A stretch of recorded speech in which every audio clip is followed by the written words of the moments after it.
"Boss, are you sure about this? Doesn't seem like anyone is home?" an imp asked as the group crept to the front door, all keeping quiet and low to avoid suspicion as they hid behind a dark spell. "You idiot. It's the middle of the night, of course it seems like nobody's home. The guy has to be dead asleep. Now come on. Make this fast before anyone notices." The head imp had needed to grease a few palms for the info, but they'd managed to find where the craftsman they were looking for lived easily enough and planned a quick in and out, getting whatever they could grab or else just kidnapping the man for a while to put to work. That was an admittedly tantalizing option, even if it did come with more risk than he cared to bear. He knew that man could at least manage rare items which would earn them plenty for the effort, but if the rumors about him being able to make ultra-rare items were true, he couldn't stop himself from drooling just thinking about it, only leaving his thoughts as the man he had working the lock started to swear. Hey, not so loud," he hissed. "What's the problem?" "Something's wrong with this lock, boss," his underling said as he pulled his tools away. "I ain't seen anything like it, and something in it just shocked me, something fierce." "Are you really telling me you can't handle a little shock?" he asked before smacking the back of the man's head. "Just get to work and do it fast." All right, relax," the picker muttered, getting back to it, doing his best to ignore the strange feelings coming over him as he did. Even if he hadn't seen a lock like that before, he was confident he could do something about it with enough time, but the issue was that the longer it took the better the odds of being caught were. Even if the streets were empty from how late it was and they were mostly safe from potential eyes, the goal was getting in and out fast. With that fact so firmly in mind, it was easy to push his discomfort away, ignoring the shocks and burns that kept going up his arm, as well as some other less obvious effects, right up until it became too much and the lockpicker collapsed to the ground. "Shit, what happened?" the boss asked, shaking the man and getting no response as it snapped into place. "Must be worse booby traps than they shock. Damn it. Okay.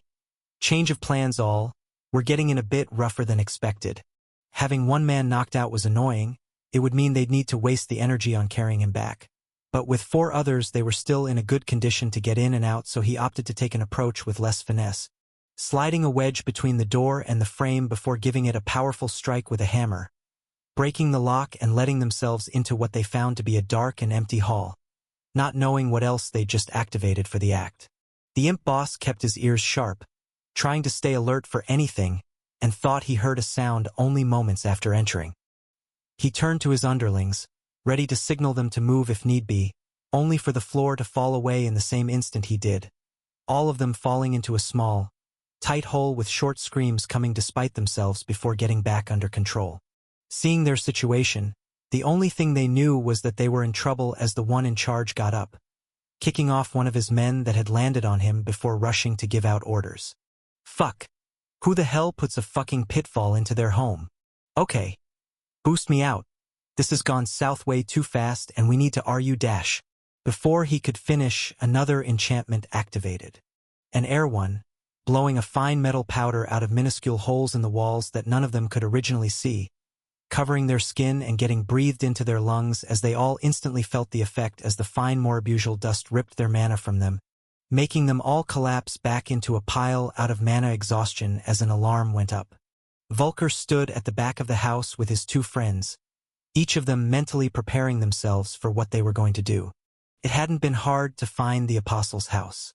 Even with Eneth being a smaller god, there were enough of his believers who were sympathetic to the idea of showing the person who was working to all but destroy their faith their proper place, that they were able to learn where he'd owned a home in the town he resided in, with those who lent their aid thinking it would only be a confrontation, not the assassination they were aiming for.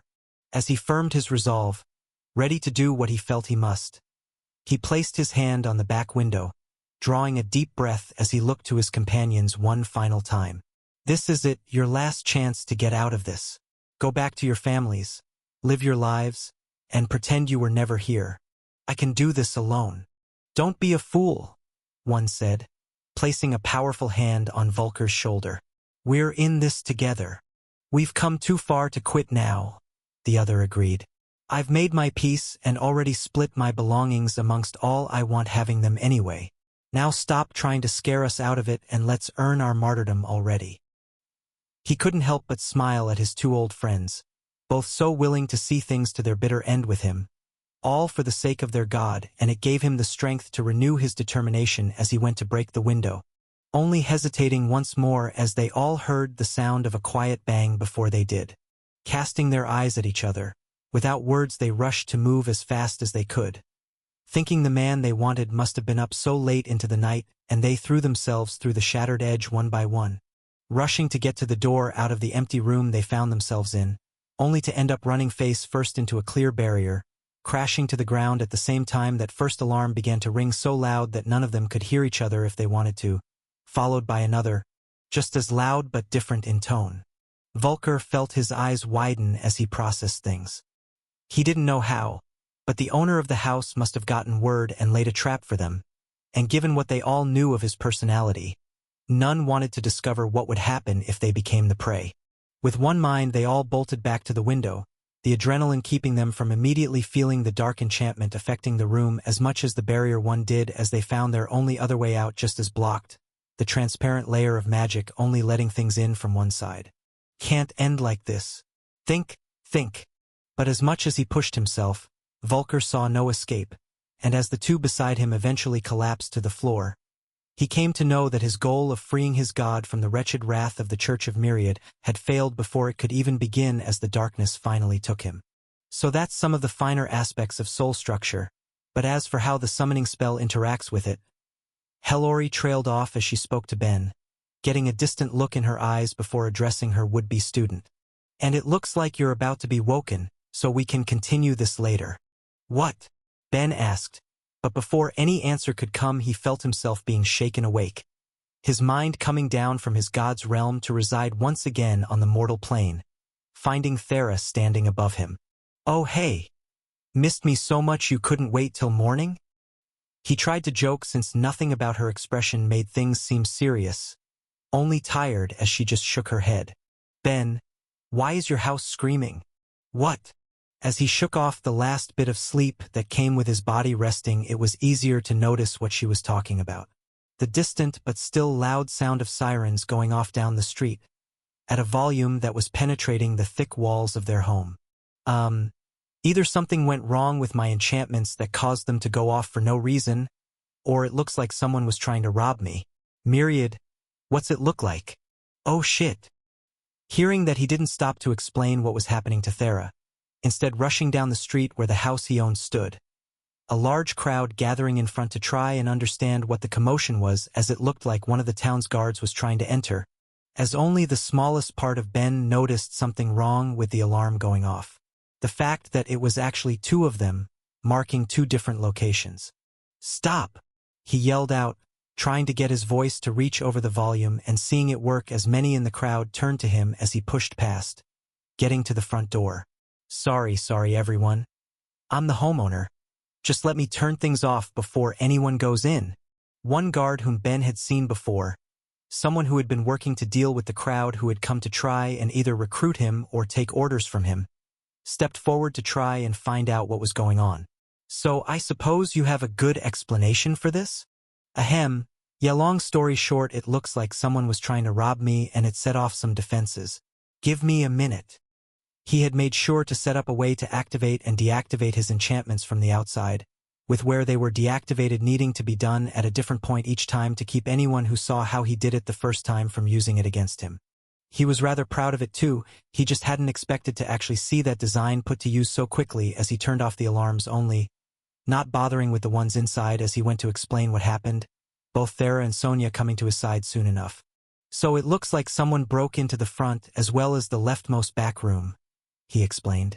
They should be secured, but for the ones in the back room they might be fighting off any effects they're under, so if any of the guards want to go around back to make sure they don't escape once I bring the rest of the enchantments down, that would be awesome. The guards looked unsure amongst themselves for a minute, none of them having ever heard of someone placing large-scale enchantments on a house before, but eventually, two did as he asked, as even more came due to the commotion, and Ben deactivated the rest. Oh, also you might want to not touch the ones who went through the front, he explained as they went through the door. They'll be covered in a morbusal powder to drain their mana. Actually, while you're here, Thera, do you think you could help me with reclaiming it when they get out? I'd be shocked if they haven't been breathing it in while they're trapped. Too tired to comment on how it sounded like he was ready to doom any intruders to a permanent case of mana exhaustion if she wasn't around, she did as she was asked, both her and Sonia peeking inside to see just what he'd done to the building and being as shocked as anyone to find its entrance started with a pitfall. "Ben, you are not doing this to my house," Sonia told him, already seeing a future where something went wrong if he did. "Well, there's a lot of different enchantments I tested here, so you have options. We can discuss them tomorrow, but for now, I'll mark off the pitfall." The various guards were unsure how to react to both what they were seeing and hearing, electing to ignore it rather than deal with a man who was both an apostle as well as an awakened skill holder, as two very different groups were eventually dragged out. Sobuk's working with imps for some B&E? Do we have populations of either in town? Myriad told him in exhaustion, sick of what he'd seen as he looked into the minds of both groups. At that his god fell silent, leaving Ben to not only process what he'd just heard, but figure out how he was supposed to explain that to the guards as Thera and Sonia both stood by his side. "So what do you think we should take today?" "I vote hunting. We always go hunting. I want to take it easy and do a gathering quest for a change. Just let Pato decide." Girls relax. We can figure it out when we get to the guild," the man Pato said to his four companions as he wore a broad grin across his face, happy to be alive even in the face of the coming war. And why wouldn't he be? He was well respected as one of the few rank 1 adventurers. He had 4 beautiful companions, each wanting to be the one to get the most of his affection for the prestige it could bring them. And even over 3 years later now he was still happy to not only have received his second chance at life, but to be free of the suffocating culture he had been born into, getting to enjoy the far laxer one that the melting pot of a world he now lived in had produced. Unlike the others he'd arrived with, he had decided to strike out on his own, making his way in the world instead of being tied to some dusty nation as he waited for his second death. And he'd done it for one simple reason too: impact. If he had been taken in anywhere, he knew he'd have just been finding himself compared to the soul mage that had arrived with his group, a thought he couldn't stand. It was much better to be the star of his own life than the side character of someone else's, so he'd made the choice that could give him exactly what he'd wanted.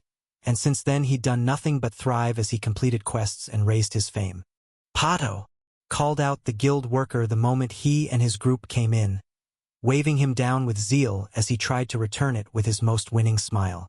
"I was hoping you'd come in today. We received an interesting quest that was looking for you specifically."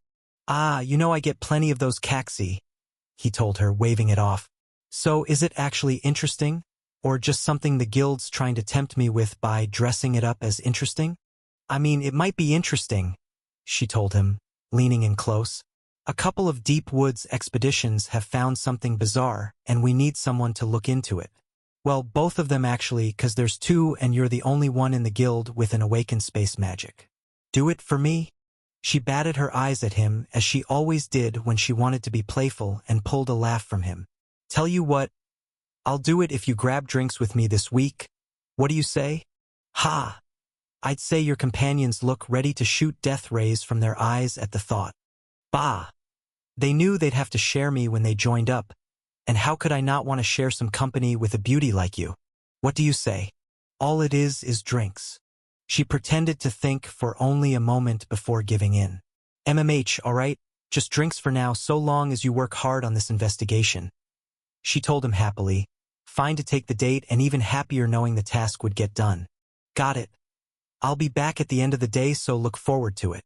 With that he left the guild, knowing his companions weren't pleased but not particularly caring.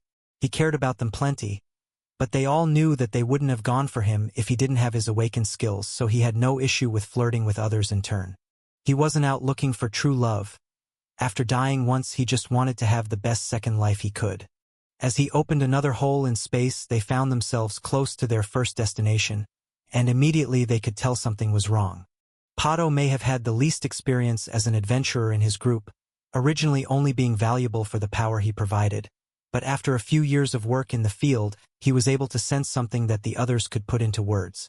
"There's no sounds from a single creature," said Galda, their primary hunter-tracker and an elf hybrid. I'm not sensing anything that could be considered an animal anywhere near us other than some bugs. There's not even any smaller ones making their way through. Hearing that assessment, they all tensed up as they started to approach their final destination on foot, carefully watching the area as they did.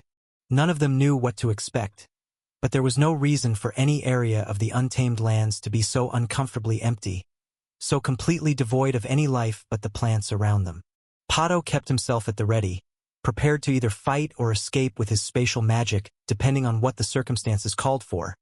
But after an hour of carefully observing the situation where nothing happened, they finally came across the anomaly they were sent to investigate. Infinite hells?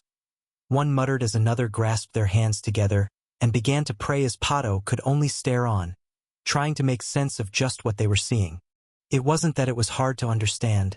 It's just the purposes behind it were all but indecipherable to him as he looked at the pounded earth around him where no plants would grow. The soil dyed a new color as small mountains of bones were piled up around something. Be it a monument or a throne, he couldn't say. All he saw was a wall that towered over the woods with a single empty seat built into it to look down on the world below. Red.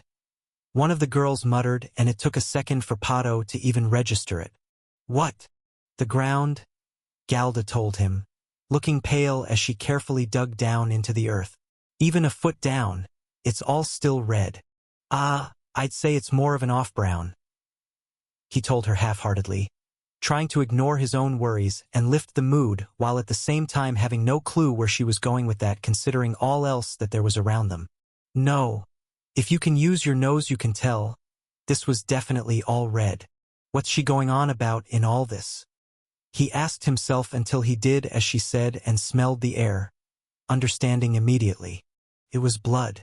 The ground had been stained with so much blood it had seeped in a foot deep, changing the color of the land itself all around them. It was then and there he decided that for that part of the quest they were done and tore open a hole in space to leave as fast as possible. All of them felt shaken and unsure about what they'd just seen as they moved on to the next area of investigation, not needing to take notes of the last one with it permanently lodged in their minds as they went, unable to shake the feeling of danger that such an environment had invoked for them as they traveled to what they believed would be a far easier area, where all they needed to look into was some unusual plant growth. Pato opened portals one after another, feeling eager to get it done with to get home and enjoy the strongest alcohol he could find, only to be able to tell he'd reached their destination without needing to ask the others as he opened the next tear, trying to understand what he was seeing. All around them, thousands and thousands of trees were growing, a huge mix of species of plants that could only exist on that patchwork planet with each of them exhibiting the same unnatural trait. On every single one of them, there were at least some branches that were growing unnaturally straight, bending at right angles to form squares and cubes of all sizes in a way he was sure couldn't be natural. Maybe we found a plant mage's garden? He asked hesitantly, not really believing it. It wasn't that it was impossible. He just didn't see the point, and there was more oddness that he couldn't put his finger on as he looked around. Still, it was less immediately worrying than the last area, so while staying on guard with weapons in hand, they started walking around. Unlike the prior stretch of woods, this one seemed full of the smaller life he would expect, with rodents and insects, flying reptiles and birds, along with any other small creature to exist in the world that wouldn't fit those categories, all making their homes there. Every tree was filled with nests. It was a living forest, and if they could have gotten past their sense of unease, it would have been beautiful in its own way. But as they kept walking farther and finding no end in sight to the strange cubed trees, Galda grabbed his arm and spoke quietly for only the group to hear, seeming like she was on the verge of panic. Pato, we need to get out of here right the fuck now. What is it? He asked, gripping his staff to try and prepare for any attack she might have detected. These cubes are everywhere and there's no way this is safe. Let's get out of here before anything happens to us too. He felt himself relax since it seemed like it was just the nervousness getting to her as the others tried to calm her down, even as they felt nervous themselves. Don't worry so much, it will be fine. Yeah, it's just some trees. Except it's not just trees, she hissed. Open a portal and you all can actually look around while I'm safely on the other side of it if you don't believe me. Not seeing any harm and ultimately beginning to want to get out of there himself, Pato did as he was asked, Opening a portal for her to step through that was at least close to the gate if anything happened, and then looking around, trying to see just what she was talking about as it all fell into horrify place. With the branches being so clear, it was easy to miss out on the smaller details, with that large one being right in front of their eyes. But as he looked past it, others started to emerge. While not all of them, some of the trees were growing leaves that were misshapen in a way that could only be square, or at least nearly there, and that wasn't all. There was plenty of life around and plenty of nests in the trees, but when he looked there was always one on each that was unusually angular no matter what creature made it, and bigger than all of the others that would be on the same plant. It was as a chill ran down his spine and he was already forcing the rest of his teammates through the portal that his eyes focused in on something completely unrelated to the plants around. Small swarms of bugs flying through the air in geometric patterns, that he resolved to take a break from his hunts for a while as they all fled, going home to drink away their memories after giving their reports and dreaming of bloody thrones and fields of cubes. Myriad sighed in Ben's head as he worked. Maybe it wouldn't be shocking since I've usually got around 15 minds devoted to it, but as long as it doesn't happen before I manage it with Connect, I'll be happy. I cannot stress how annoying that would be if I manage to awaken the skill I'm using specifically to avoid leveling other skills before I manage it with the one I'm trying so damn hard for. Yeah, so does it at least grow in any cool ways when it does awaken? Fair enough, then ignoring that, what do you think of this so far? Do you think it's something an unawakened enchanter could manage to replicate? Ben asked as he laid the finishing touches on the item he'd been working on, laying back and pinching the bridge of his nose to try and deal with the ever-present headache that had come with his mind splitting. That's fine, it just needs to be at least reasonably possible for others to make, otherwise there's no point in even putting in a patent. He thought back as he sat back up, lifting the item to admire it in detail. It was fairly heavy by virtue of exactly what it was, dozens and dozens of thin layers of crystal sheets, each of them having dense layers of enchantments on them that were connected through thin Morabusial threads to link up the various spell effects placed on each one. The edges of each sheet were carefully blended together to make it a solid object without disturbing the magic bound within, with the only thing left to do being playtesting. Ben attached the entire block to the underside of a bigger quartz slab that had already been designed with different enchantments, as well as marked areas for running one's mana through, and watched as it lit up, the game he'd made seeming to function perfectly as he tested it. It was an extension of replicating Pong for Thera to try all of those months ago that he'd kept working on, making more and more games as he went, with each one needing different levels of complexity. There were other simple ones that could be made by adding the enchantment to a sheet of crystal like Snake or Brickbreaker or different endless runners. But the more complex he wanted to go, the more problems there were to sort out until he didn't have the space on a single crystal. He dealt with the scaling issue at first by layering and connecting quartz sheets to keep anyone from becoming too big to fit everything, but eventually that stopped working too, otherwise the stack would grow unreasonably tall and unwieldy. From there was only one thing he could do: optimize everything. His goal was to make it in a way that a standard unawakened enchanter could, meaning no building them in a way that required multiple minds like blending enchantments, and no large varieties of them either, since the number of Connect holders was still small. It was an incredibly interesting, stimulating problem for him that made it all the harder to keep from putting every mind in his head to it, but in the end he could say he was satisfied as he'd successfully made a 2D platformer. Man, I am so freaking good at what I do, he muttered to himself as he played through the levels, his headache forgotten with his sheer joy. And this is just for when I'm trying to do something I could reasonably make money off of. What could I manage when I actually put my all into it?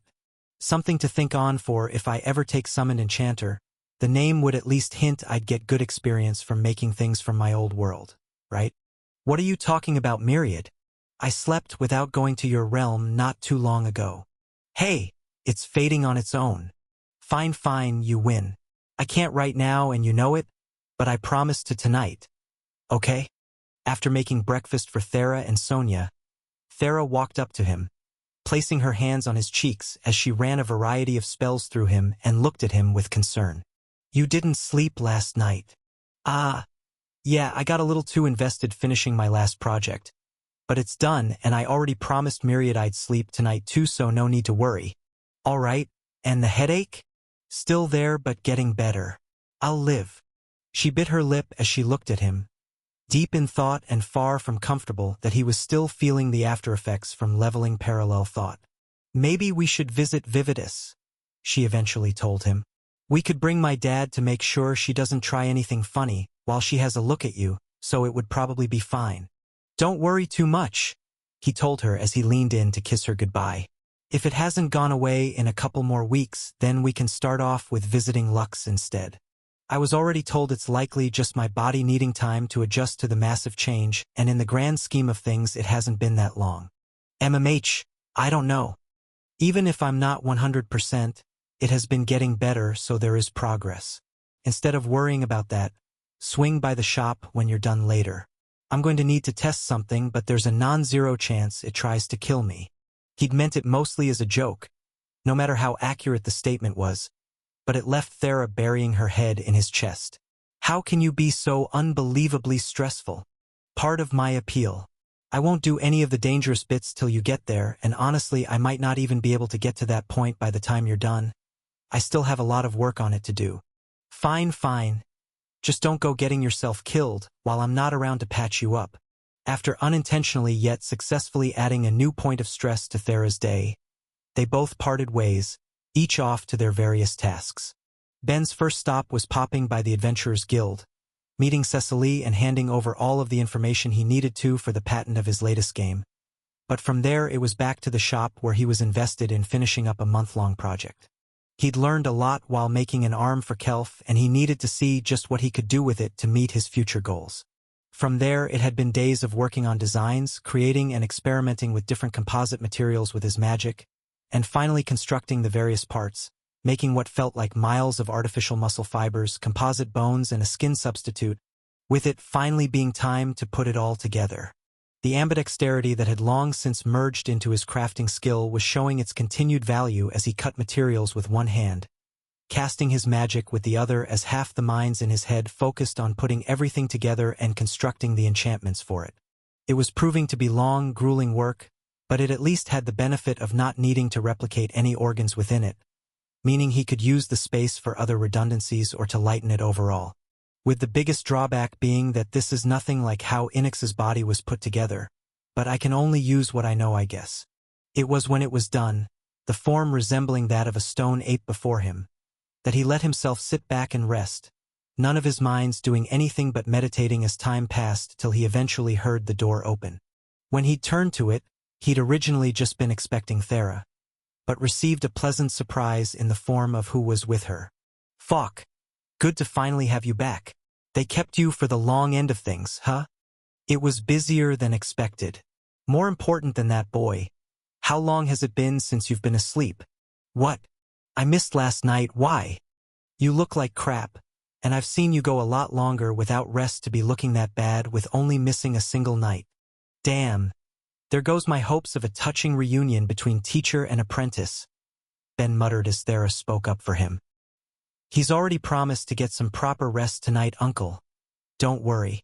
Why is everyone so insistent I get some sleep? MMH, if you say so. Falk eventually gave in as his focus shifted to what Ben had been making. So why don't you catch me up on whatever chain of events led you to making whatever that thing is? Oh, this? Ben asked, happy to change the subject and more than happy to talk about what he'd just worked so hard on. You're looking at my first attempt to build a body that can house a soul.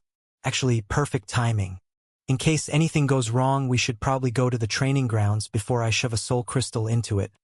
Think you can carry it for me, Falk? It's gonna be heavy. Why would you make something you can't carry yourself? I can, but I'm just so tired, Ben said, shooting his teacher a pitiable look to try and get out of dealing with the weight of his own creation as Falk eventually gave in, unable to deny his own curiosity on just how well it would work out. Leaving the shop closed, they carried it out to the empty fields beside the town that people were allowed to use for training the more dangerous aspects of their skills, picking an area far from anyone else practicing in the land as they sat the body on the ground, both Thera and Falk standing at the ready as Ben went to its back. Now, before anything starts, I'm just going to beg you guys to try and not destroy this if anything goes wrong, pretty please? We'll see how it goes, Thera told him, her staff at the ready as Falk just shrugged. All right, here's hoping a month of work doesn't just vanish before my eyes. he said to himself as a final thought before inserting the soul crystal and running back safely behind his two companions.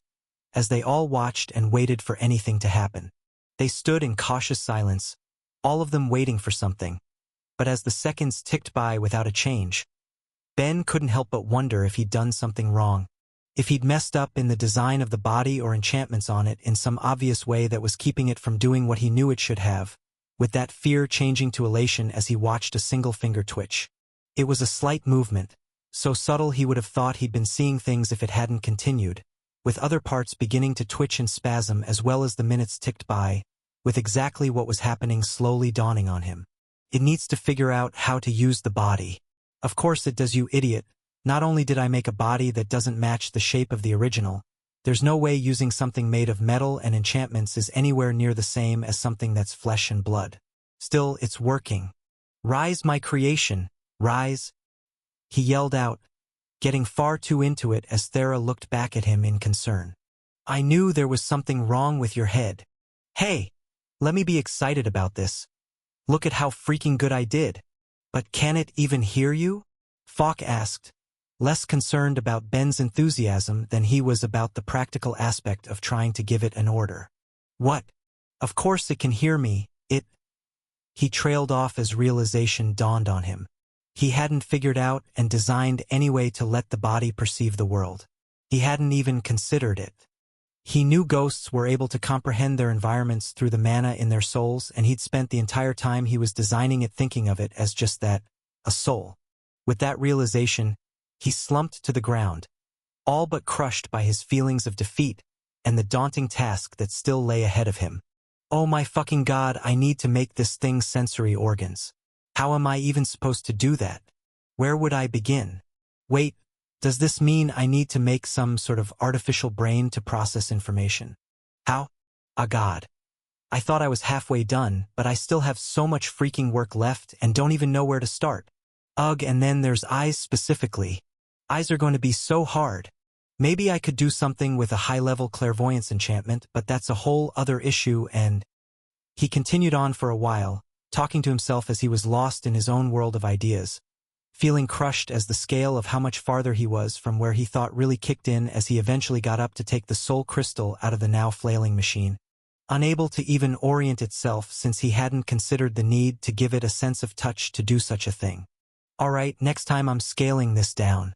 I didn't really need to make a full-sized one to begin with anyway. I can try and make smaller ones that should function at only a foot or maybe half a foot tall. Wait, but I can worry about all of that later.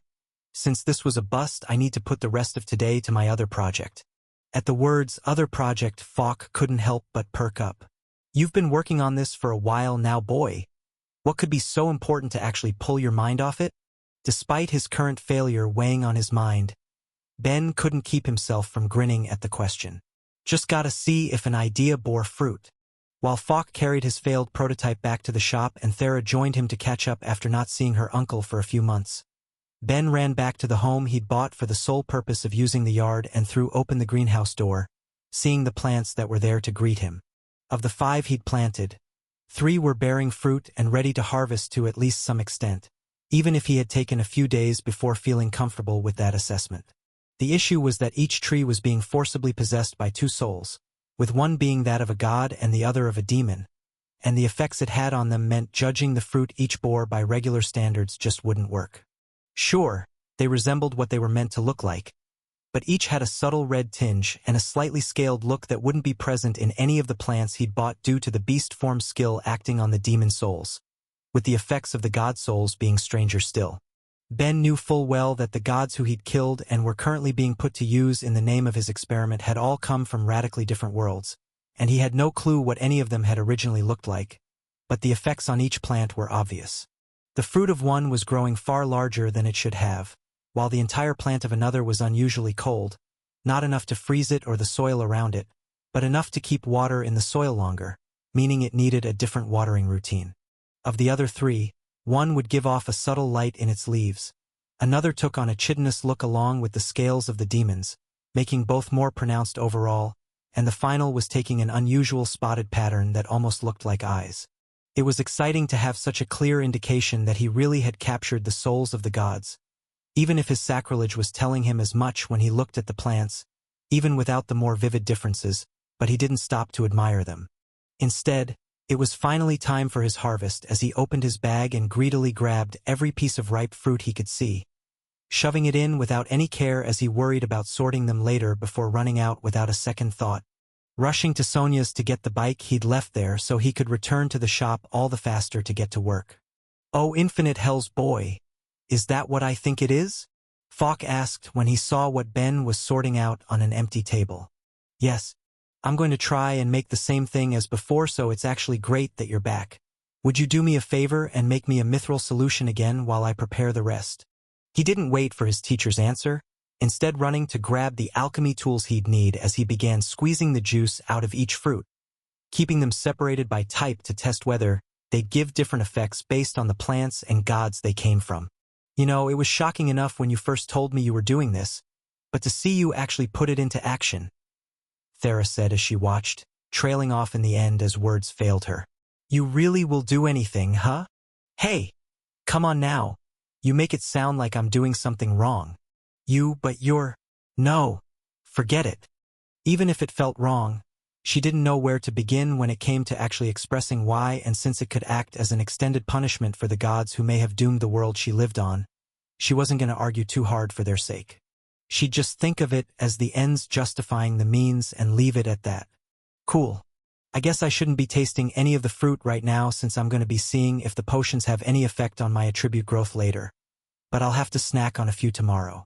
Oh, I should also plant the seeds to see if coming from a parent plant that was possessed by a god soul had any effect on the future offspring." "To be clear, boy, are you even sure these are safe to eat?" Falk asked. "We're talking about gods. Don't you think that they might be able to poison these out of spite, even if they're just souls?" That is a good question. I should be able to handle poisons well, but that might not be enough, and even if it is, I want far more people than just me drinking it. Hey Myriad, are you around? What do you think?" "Okay. Noted. But what about the prospect of being poisoned?" "Awesome, he says they should be safe.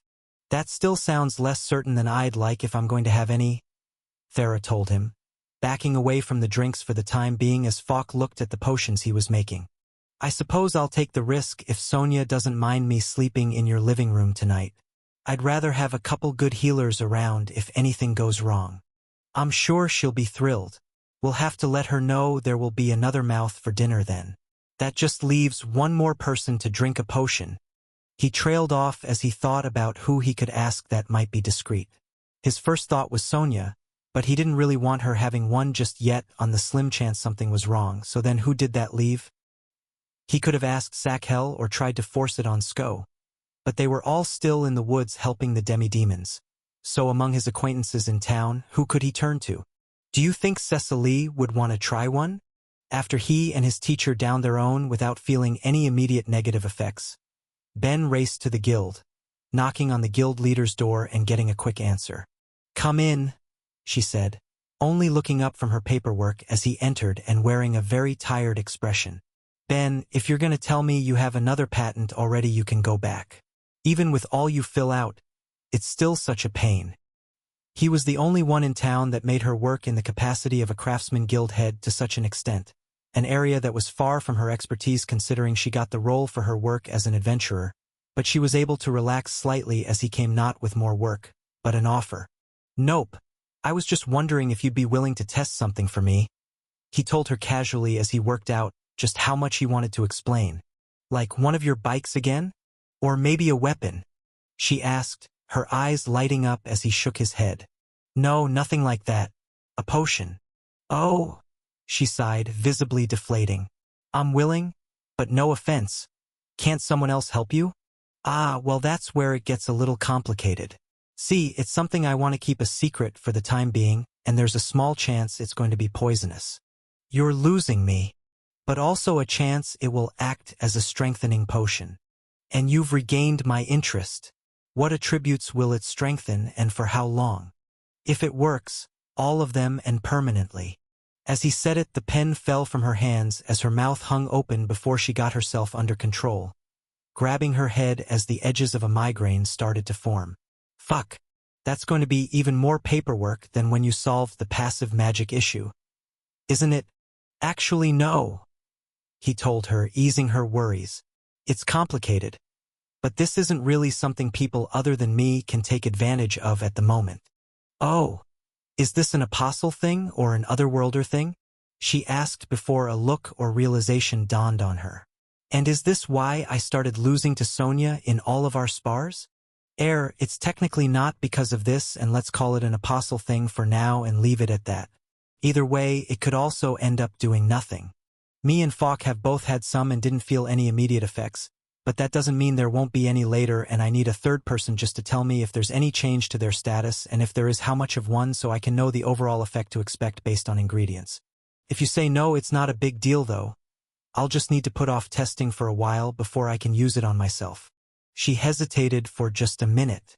While she wasn't thrilled at the prospect of being poisoned, the idea of getting any free boost to her attributes was too good to pass up, and eventually she just held out her hand for Ben to give her a bottle, hesitantly taking a sip before her eyes widened in surprise. Hey, this is good. It's really, really good. She'd had plenty of potions before in her days as an active adventurer, and of the type that would be consumed orally, they were usually inoffensive at best. What she'd just been given, on the other hand, tasted sweet and bright. If she hadn't been told about the potential for some vague poisonous effect, she would have wanted more. The primary ingredient is a fruit juice, and thankfully the process in making it didn't ruin the flavor. If you feel anything wrong, go to a healer or Sonia's place right away for some help, and you should probably let one of the staff members here know to alert someone to check on you if you don't show up tomorrow. But honestly, I'll be by early enough to hear how it went that I'll know if you didn't show. Fingers crossed for good news, though. He told her as parting words, running off before she could be concerned about anything he'd said to spend the rest of the day with his teacher and two favorite healers. No concern to him, even if he had been poisoned in his quest for some easy strength. Running down the mountain as it crumbled, faster than his body would ever want to move, he could see his freedom close by. An exit that helped each ache and pain vanish from his mind. The blood pouring from his gaping wounds not even a distraction as he lunged. Only for the trial to have one last nightmare in store. Beneath him the earth split, a chasm forming and pushing the exit back as a bottomless pit stretched on under his feet. His hands desperately grabbing at any edge he could reach, only for them to fall short. His fingertips brushing the sides before he plummeted down as he screamed. Every mind in his head desperate to find a solution that just wasn't there until it finally ended. He felt an impact as knife-like spikes plunged through his gut. Ben shot upright in bed, doing his best not to scream. He was soaked in a cold sweat as his migraine came back in full force, and he did his best to take stock of things as his heart rate and breathing slowly started to come down. He wasn't in the trial. He was at home, safe, and severely annoyed that he'd listened to his god and actually gone to sleep instead of to Myriad's realm as he laid back and closed his eyes again, waiting for the worst of his headache to subside before he did anything else. Of course, a stupid freaking nightmare managed to level up mental expansion. He didn't know if the sleep he had gotten had been enough to do anything for the lingering headache he'd been dealing with before, since the level up had brought it back in full force. But he resolved to work even harder on not raising any of his problematic mind skills until it went away completely. Even if he could live with it, he didn't want it to get any worse when it would already be feeling almost debilitating for the next few days. As all but one mind in his head focused on meditating, he eventually opened his eyes. It was still deep into the night, with him unsure how far off morning was, but since he was awake, there was something he wanted to check. Turning on a small light, doing his best not to look at it for the havoc it would play with his head, he pulled out his card, hoping to see if there were any noticeable changes from his experiment with the potions, and finding that while there had indeed been some growth, it had been nothing like what he would expect from a potion made from the body a god had died in. It looked like, with the exception of his recovery rates, all of his attributes had grown by 3, which wasn't the thrilling result he'd been hoping for when he'd tested it, but was also far from nothing. There was no way to get a permanent growth through potions unless they were made from a god, so the fact that he was able to get 3 free points to everything was incredible. The issue was just that he was comparing it to the god bone potions he'd made earlier. While Sonia hadn't maintained her 50% growth rate with each one, she had managed to get her various stats above 1,000 by drinking them, and even the ones Ben had made for himself from leftover condensed water had been better. Despite that, though, there was one area where the potions he'd just made were going to be superior in every way. Availability. Instead of something as rare and limited as the bodies of gods, he was able to keep making the potions so long as he had their souls, which meant that instead of a one-time growth, he could use it constantly. He just needed to determine how frequently they could be drunk without a decay to how much growth he would receive each time. With that idea in mind, he took a breath, preparing for what he was sure to be an unpleasant experience as he forced his mind into his god's realm. "Fuck!" he yelled out as soon as he got there. The first thing he saw when he arrived was Hellori sitting on Myriad, but that was becoming a common sight to him. What really made him swear out was the light in the area making his migraine flare up as the two gods there turned to look at him. "Ben, you promised me you'd actually sleep tonight," Myriad tisked in disappointment before he was able to pick up on the pain his apostle was under. "Wait, what's wrong?" "What's wrong is that I actually did go to sleep and had a fun little nightmare that messed me up so bad that it leveled my mental expansion," he said through gritted teeth. "Don't suppose you have the ability to lower the light in this place, do you?" At his request, his god did exactly as he'd been asked, the entire area growing dark and dim and giving Ben just a bit of peace as the two gods came up to him, looking him over. "You really are an interesting mortal," Hellori said with a level of purely academic curiosity. "If I wasn't so worried about your ridiculous sacrilege skill, I'd want to check your soul again." "Hey now, don't be afraid. Feel free," Ben told her, opening his arms wide. "I'd kind of like to know what's going on in there too." She looked at him, filled with suspicion, but eventually her curiosity won over as she placed her hands on his chest, beginning to push in and feeling resistance as a notification rang out in his head. "Yes, allow." All at once the resistance she was feeling vanished and Ben watched as her eyes scrunched up, peering at him in concentration as she took a hand out to place on his god. "Myriad, look at this." That's, guys? Maybe less concerned noises and more telling me if there's anything worrying going on." "I wouldn't say worrying, though it's not going to be the most pleasant for you," Hellori explained. "I've already told you those skills are interacting with your soul on a deeper level, but now it's just doing it at the deepest level I've ever heard of for any Tier 1 skills. That isn't a problem in itself, nor is the fact that it's going to keep growing deeper a problem either, since plenty of Tier 2 skills can interact at a similar depth. The issue is just that it isn't happening in the same way a Tier 2 skill would." "Meaning?" "Meaning instead of having it happen instantly, my best guess is that it will be maybe 8 months before all of the strain you're under vanishes." Hearing that, all he could do was look at her blankly for a minute. "Are you saying I'm going to have this migraine for another 8 months? I've already been dealing with a constant headache for months now." He didn't want to be grouchy, but the pain was making it hard to deal with. Blissfully, though, Hellori shook her head. "It should slowly fade with time so long as you don't gain any more levels to those particular mind skills, and it won't take the full 8 months to fade. Let's see. If I had to guess, I'd expect it to be maybe 5 more months before it's completely gone." "Ugh. Well, I guess that's better than nothing. As long as it would start to fade eventually, Ben could learn to deal with it. He just expected the next week to end up being exceedingly unpleasant as he got past the beginning stages of it. It will be gone by the start of the invasion at least, so that's something. Just gotta not think as much as I can." Hellori pulled her arms out of him as he sat down and closed his eyes, fighting off waves of nausea as he finally got to the reason he'd gone up there to talk to them to begin with. "By the way, my potions were far from as useful as I hoped, but at least for the one I took, all of my attributes grew by 3 points." "What?" both gods yelled, quieting down as Ben grasped his head in pain. Neither of them had really known what to expect of his attempt. Nothing like that had ever been done before, so they couldn't begin to imagine how it would turn out, but the fact it had any success was incredible. Just 3 free points to every attribute could end up being the difference between life and death. "Yeah, so obviously I need to test to see how often it can be drunk to repeat the effect, or if the effect is repeatable at all for that matter. But for the time being, let's just assume it's non-repeatable and go from there, because I obviously can't keep all of this for myself. The obvious goal would be to make as many as possible to be able to distribute potions across every army and adventurers guild worldwide, with them eventually making them to the public too. To accomplish something so big would require the aid of a number of plant mages to make possible, as Ben envisioned, vast forests made up of what would really be a single fruit tree, multiple trunks being forced to grow from the same swarm of roots to keep it as a single organism and hopefully make it so the effect would carry out to all of them to make harvesting on a scale that otherwise wouldn't be possible a reality. After that, it would just come down to the logistics of it and, more importantly, how much he would make. So I'm thinking I hand off 4 of the soul crystals and the tool for forcing them into plants to the gods to deal with all of that. But let's be real, this was my discovery and I want to make at least a bit of money off of this. What do you guys think would be a reasonable takeaway? How do you put a price on an easy and permanent boost to one's strength? Hellori sighed.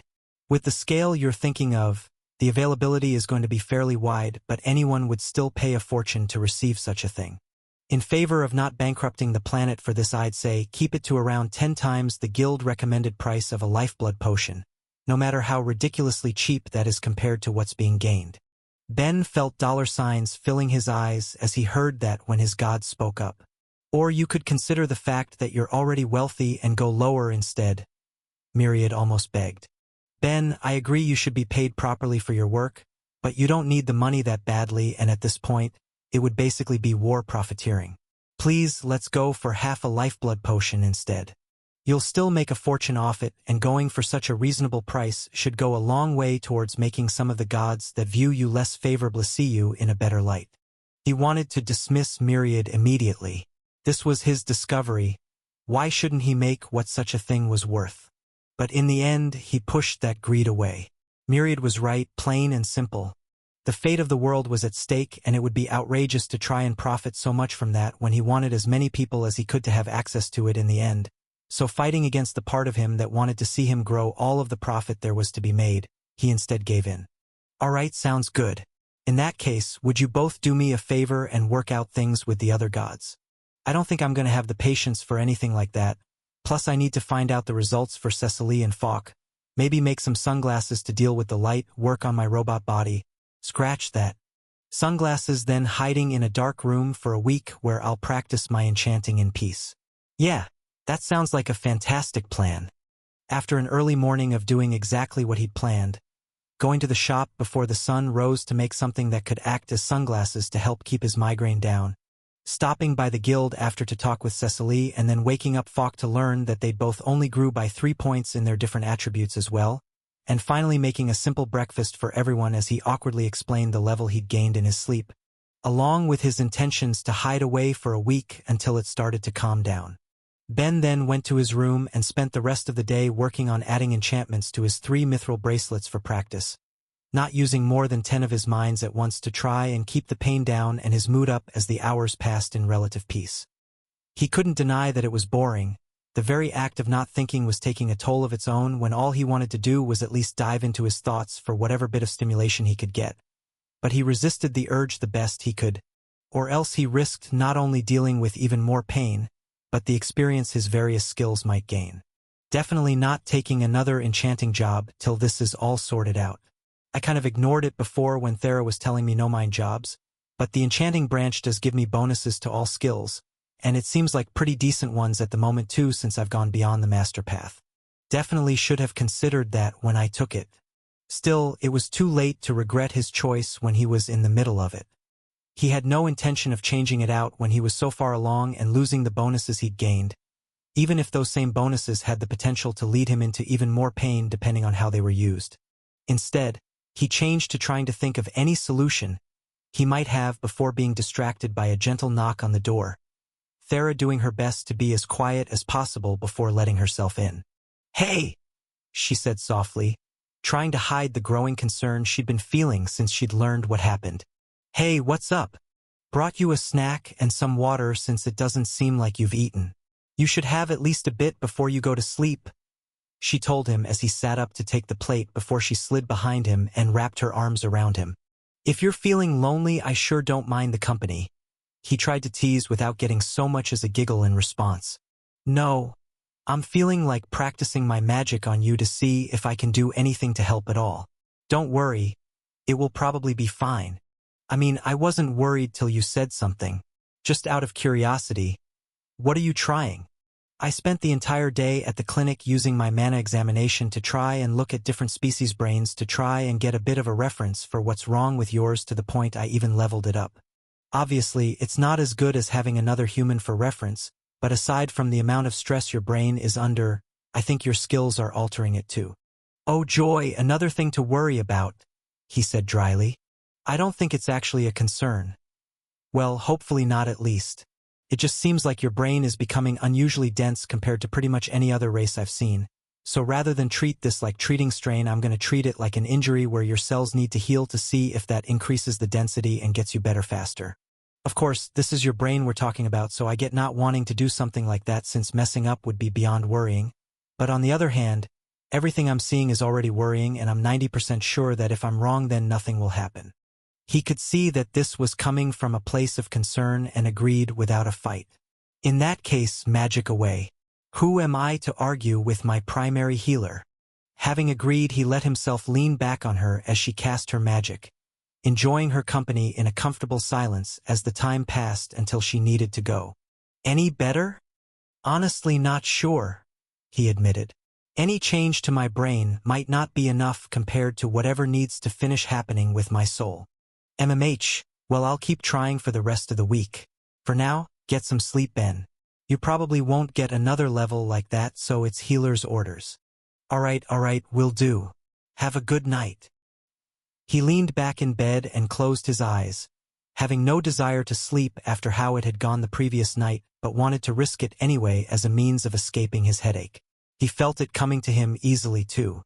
Spending so much time with so many minds meditating was dull enough to put him in the right headspace for drifting off, with the only thing that stopped him being the voice of his God in his head. What was as far as he got to thinking before a new system notification filled his mind. Okay, that doesn't feel like a good sign, but allow. As soon as he granted permission, he found himself pulled elsewhere. His mind brought to a different plane of reality, the same way Myriad used to need to do for him before he had figured out how to manage it himself. And when he did, he found he was facing a crowd as a horde of gods towered above him. With his own and a few others he recognized standing to the side. Various annoyed and angry looks spread over their faces. And that doesn't seem to be a good sign either. Feel like if they've changed their minds about having me tossed into the infinite hells, then Myriad would have said something different. So what's this about? It was a god who he'd never met in person yet nonetheless recognized that cleared things up for him. Eneth, the same god who had declared him his enemy in the form of a title, the same god whose church Ben had been getting his revenge on for their acts against him in Thera, who stood at the front of it all, watching him and being watched in return as Ben let himself fall into the feeling of sacrilege, feeling an instinctual understanding of how strong each one was along with their weak points that he would never have the strength to exploit. Like the other gods in front of him, Eneth had taken a large, grand form, seemingly to convey a level of might and majesty that Ben didn't believe the god had as the reptilian deity opened his mouth to speak for the others. Apostle Ben Hef, he said in a far too loud voice as Ben tried to keep the pain from it from showing on his face. While we commend you for your discovery, it has been decided that a single mortal cannot be allowed access to something so powerful as the soul of a god. When our agents arrive in a few hours, we expect you to hand the crystals and rings you made over to them so they can be put to proper use.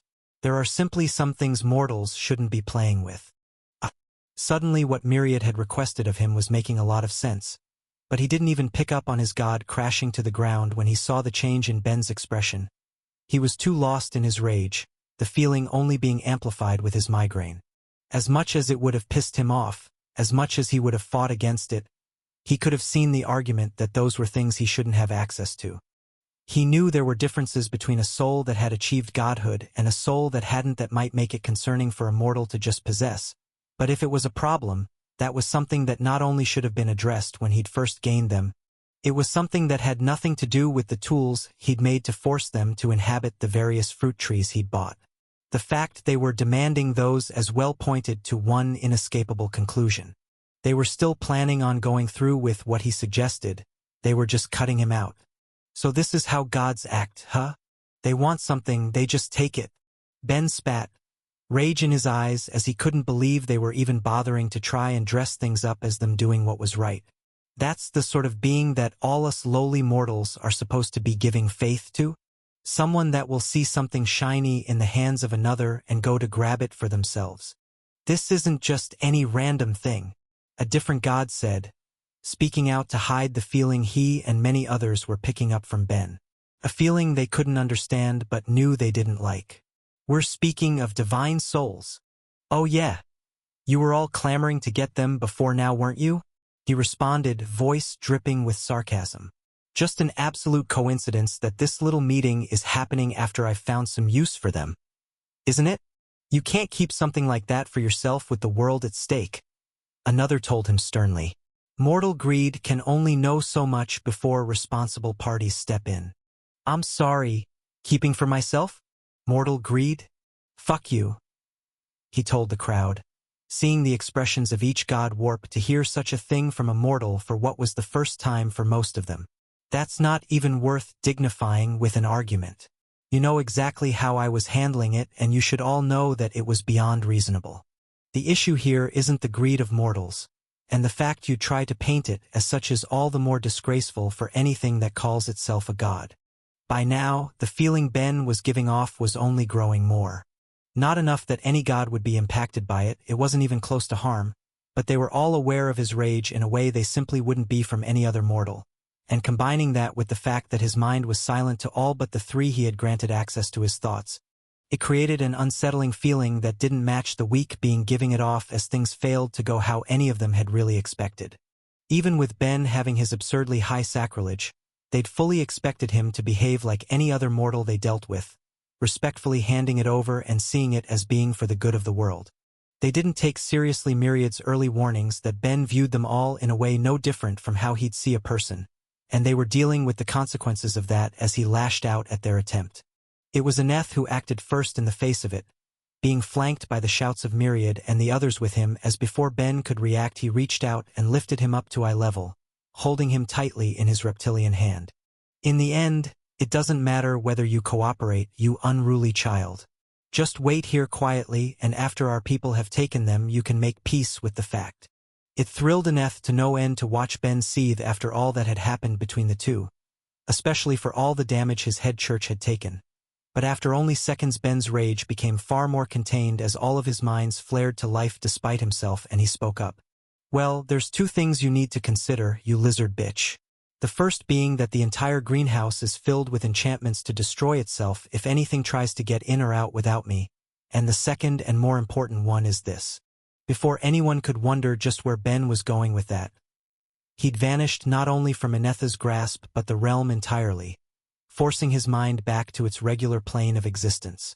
The moment he opened his eyes and found himself back in his bed, he got out of it, speaking aloud in the hopes that the effect he wanted would activate properly for the various gods of the world to see.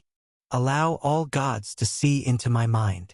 Combining the rage he was feeling with his persistent migraine, Ben was in no mood to just let himself be robbed silently just because it was a group of so-called gods doing it.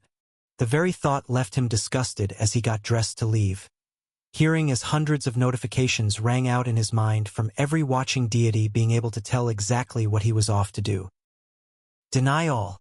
I don't give a shit about what any of you have to say on the matter. He spat as he started stomping out. Only for the single god he was willing to lend an ear to finally speak up. To put it mildly. Also to put it mildly. No. He'd specifically opened his thoughts up to any watching gods to make them see that the choices they made had consequences and that he wasn't playing around. As soon as he got to the greenhouse he'd made, he was going to be activating all of the defensive enchantments to destroy it and let the souls it contained move on rather than let himself be treated like that. A goal Myriad wished to stop. He understood exactly why his apostle was so mad, and if it was anything else he'd be less inclined to stop him. Whether those other gods truly believed that they needed to take what Ben had discovered for the good of the world or had simply gone too far and been blinded by greed at the thought of having such a handy tool, it didn't matter. He just needed Ben not to go through with it. It was too useful to let it be destroyed.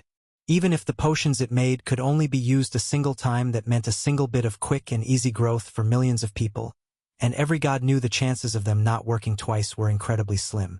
With all of that in mind, he tried to get his apostle more agreeable the only way he knew how. Tempting him. Good. Hope they're all sitting tight to see that actions have consequences. Myriad continued as Ben was making his way out of Sonia's to his house down the street. That just briefly put a lull in his step. "Whatever I want, huh?" he muttered, feeling his wheels turning in a way that could only worry Myriad. It was the feeling of far more going on beneath the surface of Ben's mind than was clear to see for any god watching, a feeling that none but he and Hellori had come to recognize. He said, trying to guide Ben into picturing the wealth he could have, only for Ben to not give a demand first, instead asking a question. Was this another stupid vote? How many gods were actually on my side this time and how many against? More importantly, where did Analia fall? Cool, in that case, they all have until I reach the greenhouse to make up their minds on this. First off, we're going with the original offer I put out, but I'm going to be taking 7 times the price of a lifeblood potion for every potion made instead of half of one. Look at me, aren't I sweet? Still going less than the 10 times Hellori suggested? He said, continuing before Myriad could respond to his sarcasm. In addition to that, I want the 4 soul crystals they're getting to be entirely under Analia's management with all other gods to provide the resources she'd need to make things run smoothly, be it money or people, since she's going to need to bring in plenty of plant mages as well as people to harvest whatever fruit they end up growing. Myriad said as all of the gods who'd stood neutral were dragged in to see what was happening. The desire to infight among them was squashed by the knowledge that Ben was going to destroy the soul crystals if he didn't get his agreement. Second, he continued, not caring at all for whatever the gods were going through at the moment. If my remaining soul crystal or the soul it contains is either lost or destroyed, I'll immediately get one of the ones I'm loaning out to you all, because let's be clear, this is just a loan. Myriad said again as the gods quickly rushed to figure out the logistics of ensuring nothing would happen to the crystal he would be keeping. Third, you all need to bring as many of your apostles, oracles, and head priests up for an audience as you can to swear you'll honor this agreement in front of them all. I get bringing all 3 up is going to be an issue, but you each need to bring up at least 1 and in practice as many as you can. And you all need to be human-sized. None of that towering bullshit they were trying to pull for an intimidation factor. This time Ben didn't get an immediate answer. None of them wanted to look like they were showing weakness to their core believers, but by then Ben had arrived at the front of his house and all of them could see he wasn't calming down. Myriad said once they all accepted that he was really going to do it if they didn't give in. Cool. And finally, because Fuckineth in particular, me and Thera both get his blessing and he's going to bow and apologize for how he acted in front of everyone. Are we clear? Again there was silence. Ben could only imagine that the reptilian god was arguing against the idea with all he had, but he didn't care. Whether he got what he wanted or not, the gods would be feeling punished for the choice they'd made to think they could act like that, and they all knew it as he finally reached the greenhouse, placing a hand on it to activate the defensive enchantments that would destroy the interior. Enchantments in place in case the souls of the gods and demons were able to alter the plants housing them to any extent, but had ended up seeming meaningless if not for now. So I guess I don't need to grant permission if it's beneficial? That's interesting. Analia, can you confirm that Thera received a blessing as well? The goddess said, a hint of smugness in her voice. Okay, good. Myriad sighed, happy that had all worked out as Ben lowered his hand from the greenhouse. Don't bother, Ben told him as he took a seat. Leaning against the building he had been about to destroy and closed his eyes. Forcing himself to walk the unfamiliar path, he'd just been pulled up as his own intimidation tactic, while the gods watched in shock as he forced his mind into the realm without their aid getting him there. When he arrived, he immediately noticed 2 things. How much smaller the gods all were now, as well as how much the crowd had grown, not only being filled with the gods who originally hadn't bothered to show up with their neutrality being their excuse, but also the swarm of believers bowed at their feet on the other side of him, none of them understanding why they'd been brought there but knowing it must have been important. None had ever been pulled to a gathering like that, being told to stop what they were doing and sit down for what seemed like an emergency as they all came to find themselves in the presence of more divinity than they'd ever had before, the feeling all but oppressing them, and they kneeled in front of it. None of that mattered to Ben though. Instead, he just tapped his foot and glared at the gods as he waited for them to fulfill their side of the bargain. It was a god who hadn't spoken before but had been undeniably on the side of those who had tried to take from him that spoke up, with Eneth off to the side being held by 3 other gods whispering in his ears to try and calm him down. Priests, oracles, and apostles. The gods started, trying to maintain the dignity he couldn't help but feel had been stripped away for needing to obey the will of a mortal. I am here to speak as a representative as you all stand witness to the agreement between the gods and the apostle of Myriad.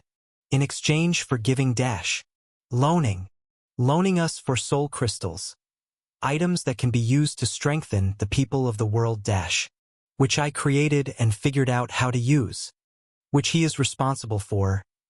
The god spoke, trying not to grit his teeth at the constant interruptions. We here all vow this. The remaining soul crystal is the apostle's soul possession. If anything happens to it, be it lost or damaged, he will receive back one of the ones he has loaned out. Additionally, we will all work together to ensure that the goddess who will be handling them specifically, Analia, can put them to proper use, and the pay for each potion they go towards making will match 7 times the standard price of a lifeblood potion. Have you all bore witness to this? Mutters of agreement went up among the believers, none of them understanding what a soul crystal was or what they'd agreed to witness, but knowing they needed to remember exactly what they'd been told. Good, the god said hesitantly, having no desire to deal with what was to come next but knowing he needed to get on with it for the sake of strengthening the world. And with that done, there's one final thing that needs to be witnessed in order to make proper amends. Eneth, if you would. Shaking off the ones holding him, the god came forward, clearly gripped in rage as Ben muttered something for his ears only, though the surrounding gods could pick it up easily enough. Hope this is a valuable lesson on choosing your enemies carefully. The god bared his teeth but knew that at least in this regard he had lost. He had been the one to convince enough of the others that a mortal shouldn't have access to anything like that, and it had ended worse for the gods as a whole than he could have imagined. At that moment he had few allies, so he started to bow his head as was the deal, only to stop as Ben raised a hand. Wait, he said, making him think the boy had the sense to spare him the humiliation of bowing to a mortal. But instead Ben turned to the various believers and snapped his fingers. You lot, I don't care how you feel about this, eyes up here. The various members of each faith weren't sure how to respond but did as they were told, forcing past the feeling of divinity to obey the direction they thought they had to since they'd been brought up there as Ben turned back to Eneth. Okay, now go on. Heaving a deep breath, trying to stand it the best he could, Eneth bowed down, lowering his head to the shock of all the believers present, especially his own as he spoke. Apostle, I apologize for my improper acts before. I hope you can find it in your heart to forgive me. It was a half-hearted apology, but he waited for the answer with his head lowered, expecting such a thing to be more than enough to clear the air but getting a different response altogether in the form of a sound he couldn't place and a feeling of wetness as each god and mortal watching was silenced by the shock and horror of Ben spitting on the god before him. Before vanishing from the realm, Ben opened his eyes, his mind back where it belonged as he sat against the greenhouse wall, once again denying all but a select few gods access to his thoughts. He was feeling significantly calmer than he had before. Thinking about everything rationally, he'd gone too far by a horrifying margin, but he didn't care. If he could go back in time, he would have done the same thing all over again. He doubted he'd have been able to calm down if he didn't. Although not gaining my 3rd tier of sacrilege after all of that is honestly a disappointment. Like, I straight up humiliated Eneth there. Am I really not getting it unless another god dies? Did a god deserve to die for any of that? The answer was a clear no. Ben didn't think theft and general dickishness deserved the death penalty, but that made a pretty strong indication that he wouldn't be getting the 3rd tier of his skill anytime soon, with the likelihood of it ever happening looking slim. Oh well, I'll still take those jobs, but if it never happens, it never happens. Just gotta worry about what to do now, I guess. The first thing being to return home. It was blissfully dark and quiet out, with the cool night air helping to soothe his pounding skull. But after a bit of time he started to get up to get some sleep, only stopping as Myriad spoke in his head, the god's voice sounding more tired than Ben had ever felt. Knowing that he'd likely just made things very complicated for Myriad, he did as he was asked, leaning back again to close his eyes, only to open them to find Myriad's realm unusually packed. There was of course Myriad, laying against the ground as he always did while he despaired, and as usual there was Hellori perched on top of him, seemingly trying to console the cube, gently stroking his god's side. But there was also Analia and another god he couldn't recognize, seeming more like a great spirit than anything else as Ben casually stared at the hominid-shaped magma before him as Myriad muttered. Why did I even try asking him not to go too far? Why did I waste my breath? Don't I know my own apostle by now? Haven't I realized that if he gets the chance to cause me stress he will? There, Hellori said back in a gentle voice, trying to calm the cube down. You couldn't have known he was insane when you took him. The mind that was examined seemed so normal. There was no way to know he would grow to be like this. Guys, listen. If you just brought me up here to try and make me feel guilty, it's not going to work, he told them. I like all of you, but more and more I'm not seeing how gods are any different from mortals with a bit too much power and authority. Frankly, the fact that an average believer can't be expected to stand up for themselves means they were due to be put in their place. Hell, I'd do it again. At that, Myriad continued his muttering as Analia burst into laughter, moving to coil around Ben in a way that seemed more affectionate than threatening. Ah, child, don't pay your god too much mind. He's just a worrier. Frankly, I agree that some of them needed to be shown they can't always get what they want by virtue of what they are, and given how much you just put the situation in my favor, I'll be sure to help Myriad out the best I can. Really? Myriad asked, perking up. Of course, since I've essentially been granted sole control of the soul crystals and the potions that can be made from them, as well as a promise of resources to help manage and use them, how could I not? She laughed. Not that the others will be able to do much more than grind their teeth or any equivalent.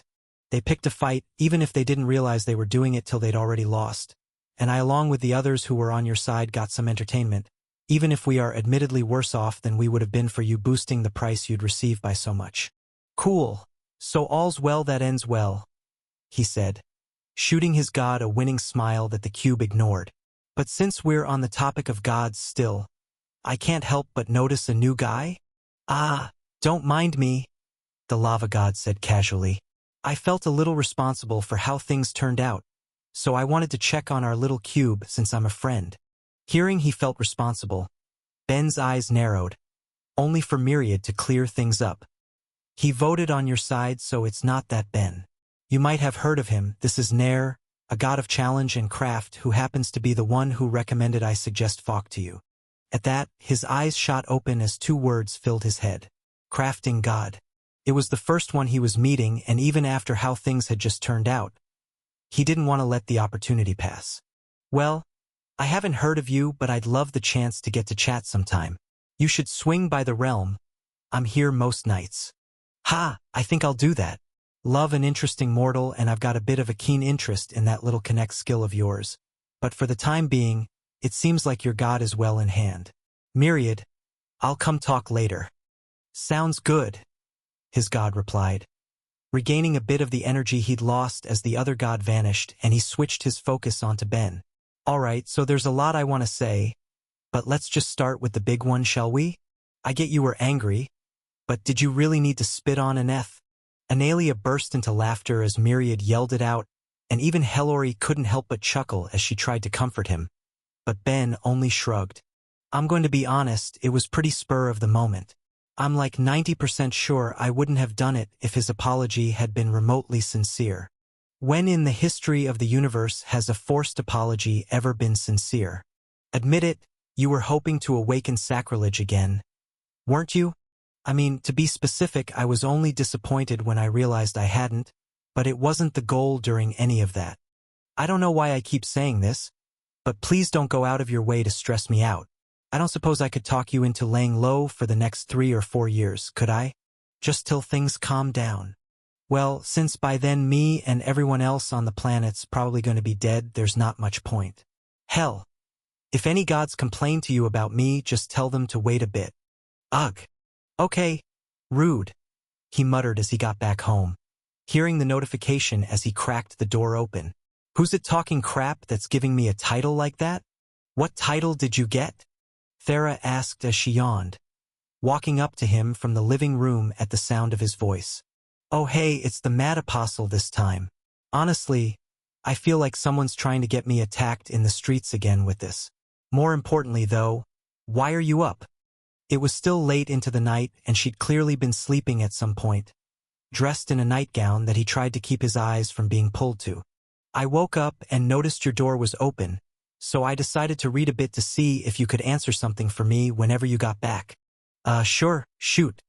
She looked him in the eyes, trying to see through him to get the truth as she addressed exactly what had woken her so late into the night. Ben, you wouldn't have any idea why I randomly got a blessing from Aneth, would you? Ah, right. Deep in the woods, Thera fired her spells with gusto to practice her magics. Random trees that were taking the brunt of her need for distraction were dropping stone leaves one after another, while the ones lucky enough not to be petrified got the benefit of the massive earth healing spell she'd put in place, stimulating their recovery in any case they might need it as dirt and dust swirled in the air. Smaller stones under her control that she'd ever have managed if it wasn't for the fact that she'd awakened her skill as Aso eventually came up beside her. Thera? Listen, I've been trying to give you some time, but it's been days and do you maybe want to talk about whatever's bothering you? What makes you think something's bothering me? How much you're throwing yourself into your magic for one, your expression for another. Hearing that she stopped controlling her mana, letting dirt fall to the ground around them as she stopped to touch her face, feeling a deep frown as she briefly missed the privacy of her cloak. She'd never needed to get used to hiding her emotions in the past, and it was clearly a skill she needed to pick up at some point as she tried to begin to put into words just what was bothering her. It wasn't how she ended up with a new blessing. After what she'd had to deal with in that God's land, she wasn't exactly a fan and it had pushed both her cooking and speed, reading up a level each, so getting it was completely a benefit. To say it was really any one single thing causing her stress might be too much too, though there was certainly a case to be made for saying it was a single person as she looked to the girl with her and instead asked a question.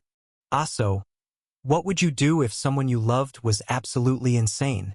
Why's Ben insane? I mean, this isn't necessarily about Ben, she muttered as her friend laughed. Well, Sonia's sane and your uncle seems normal enough. Is there anyone else in town who would be stressing you out like this? Fine. Ben's insane because he's far too prone to getting in trouble and it's stressing me out.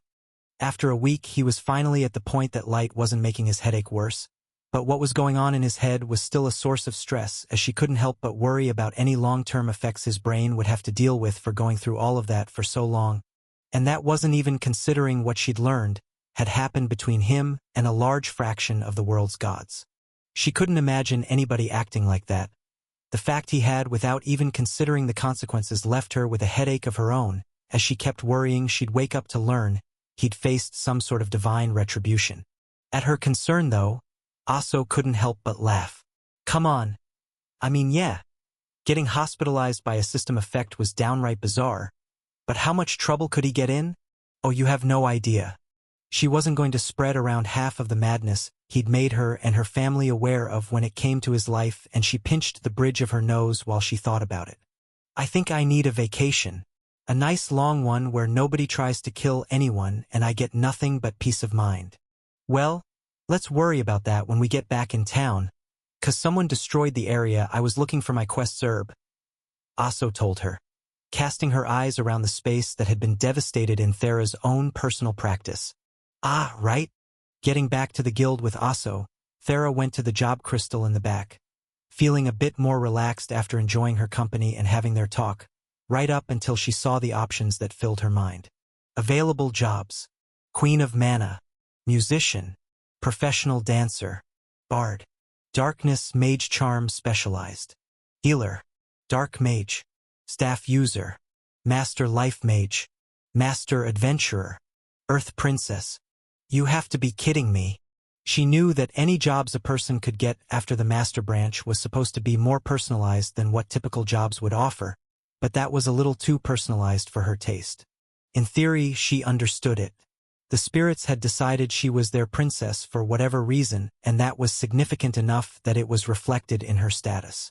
As the first child of a great spirit as well, it made sense that she would get a job that reflected her heritage. But seriously, Earth Princess? And that's my only option? The system didn't see anything else worth giving me as I kept advancing the Earth path? She couldn't help but be a little annoyed about it, with the biggest issue being that after she completed it her bonuses for Earth magic might end altogether if she didn't get another job for it. But she decided to add that to her growing list of worries for later as she decided on what to take. A part of her wanted to take Master Life Mage because of her worries about Ben, but while it seemed like her magic was helping a little, she didn't think it would make a difference even if she gained a whole level to her life magic, and more importantly, she didn't know how long it would take to complete. By virtue of awakening the skill, she was already one of the best healers on the planet, and with the time she'd need to fight with all of her might only a few months away, she knew she wanted to take something that might help with that. Surprisingly enough, that left Queen of Mana as a genuine option despite how she'd been ignoring it all of her life. Her control had grown more than enough that she no longer had any issue with the idea of taking a job meant to help her mana develop even further and could see other areas it could help, such as letting her help larger groups of the spirits who kept seeking her out. But that won't help my magics, and I'm going to be getting excellent bonuses if I take the last option. Damn it, I don't think I'm going to be able to hide this from Ben for long. I choose Earth Princess. Name Thera Oris. Race: Succubus/Spirit Hybrid. Titles: Spirit Child, Madman's Lover, Spirit Princess. Jobs: Earth Princess, LV4. Previous jobs: Beginner Dancer, Dancer, Apprentice Mage, Earth Mage, True Mage, High Earth Mage, Spirit Mage, Life Mage, High Life Mage, Telekinetic Mage, Adventurer, High Telekinetic Mage, High Spirit Mage, Master Earth Mage. Attributes: Vitality, 2056. Vitality recovery rate, 29 per hour. Mana, 498,714.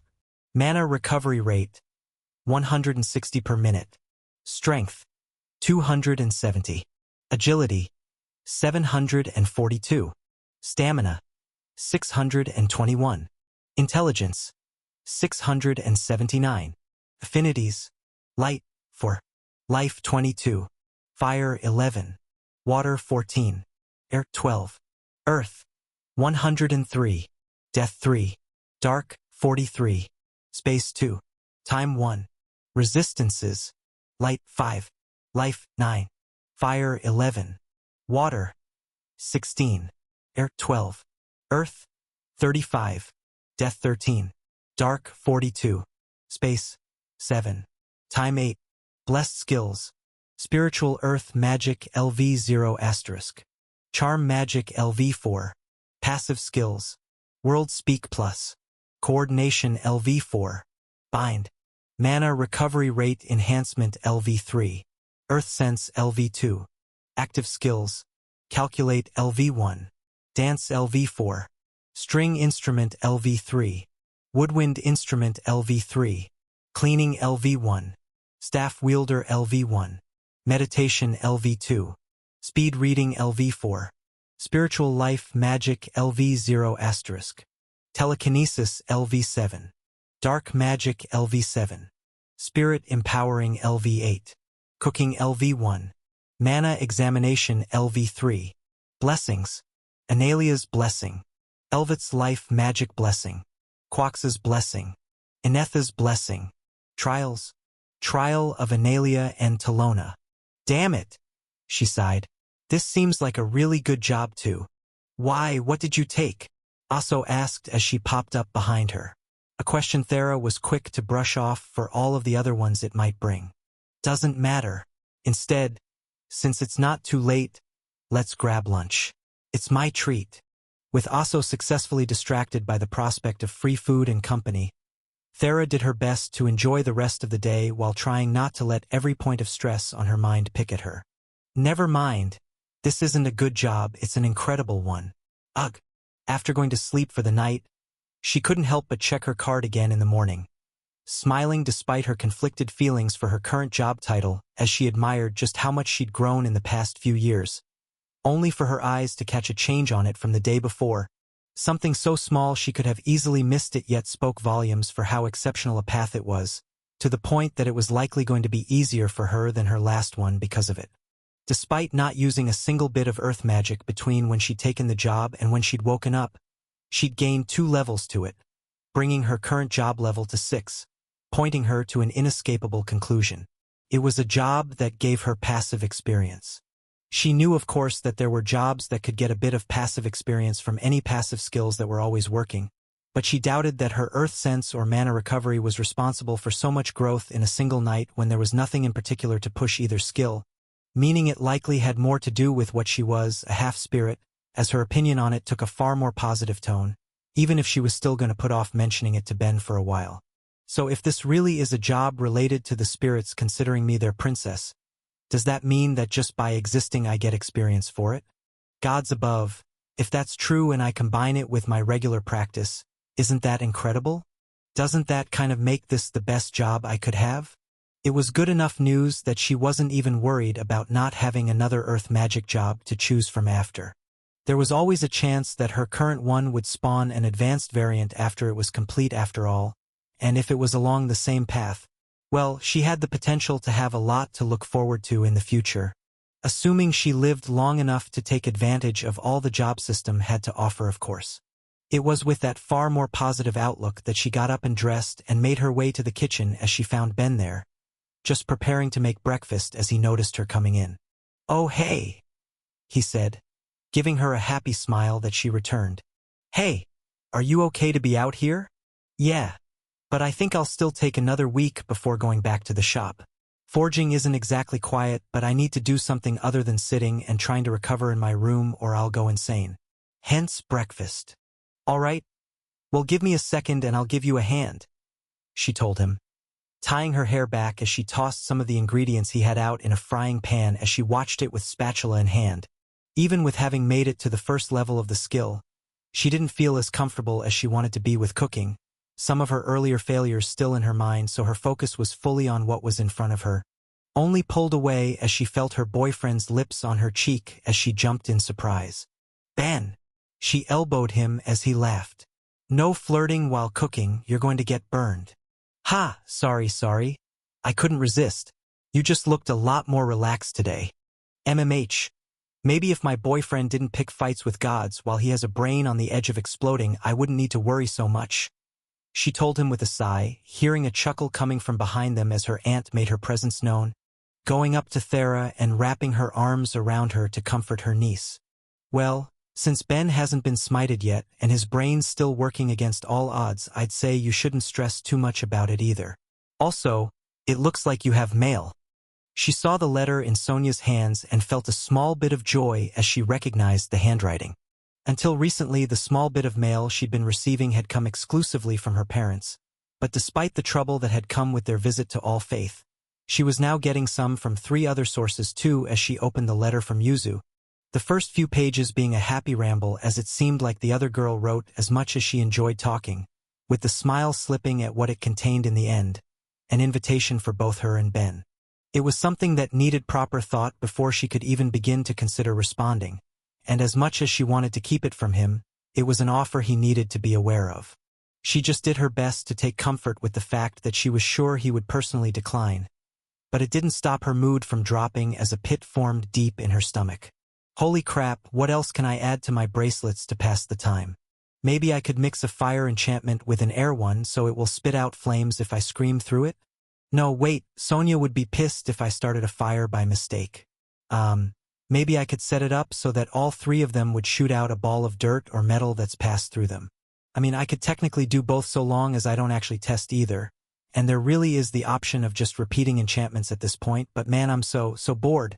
Even if he wasn't as poor off as he had been when mental expansion first leveled up, he was still far from being in top shape, planning on spending another week cooped up at home rather than face the far too loud world, with the only issue being how unreasonably dull it all was.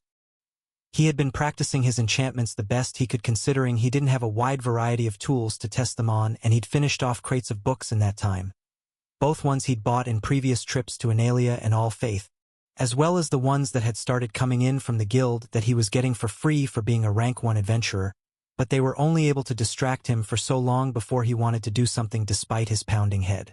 "Myriad, buddy. Tell me there's an easy solution to this I'm just not seeing," he muttered. "And I get that, but what I'd really like is a quick fix that would let me think without feeling like there's an ice pick wiggling around in my brain." "Ugh. Don't care. I stand by it," The cube sighed. Yeah, it's just a few more months of suffering. I'll live. Though the quality of life leaves something to be desired. Tired of enchanting and reading, he grabbed a blank piece of paper to begin drawing something, not having any subject in mind but needing the change of pace, when a knock came to his door and Thera poked her head in, moving to sit on the edge of his bed. Oh hey. Sorry I didn't hear you guys get home. Didn't realize it was so late, but if you give me a minute, I'll get dinner started. You don't have to worry about that. I still want you to take it easy for a while, so I can bring you a plate later. Actually, there's something I want to talk about, she told him, looking unusually serious before she continued. All right, so you know how I got a letter from Yuzu this morning? Well, she made me us an offer. One I personally hope you'll turn down.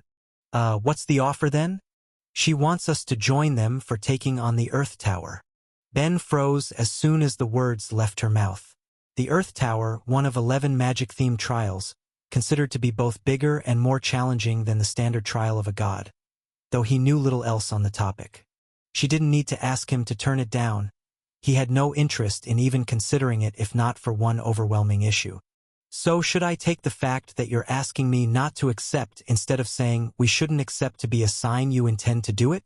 She sat there in silence, her answer being obvious as Ben leaned back inside. All right, then I'm going. Do we have to leave immediately? Or? Ben, just because I'm going to do it doesn't mean you have to, she told him, trying to be both gentle and firm as she did. I'm doing it because this will be the best opportunity to level my earth magic I can get before we're all fighting with our lives on the line, and I know you don't actually want to do this. Have you slept well even once this entire week? She asked, fully knowing the answer was no. He'd been trying to sleep properly instead of spending each night in his god's realm like he normally would in an attempt to escape his headache. But he was racked with the same nightmares he'd been having since he'd escaped the trial, making it only a marginally better experience than dealing with his headache, even if it did leave him spending too much time exhausted from it. Thera, how am I supposed to not go with you when I know you're going to do something like that? Trials are dangerous. How could I possibly be comfortable knowing you were going to go do something like that alone? But I won't be alone. I'll have Amy and Yuzu and Jake there. In fact, it's hard to stress just how much worse off you'll be compared to everyone else there. It's an earth magic trial, Ben.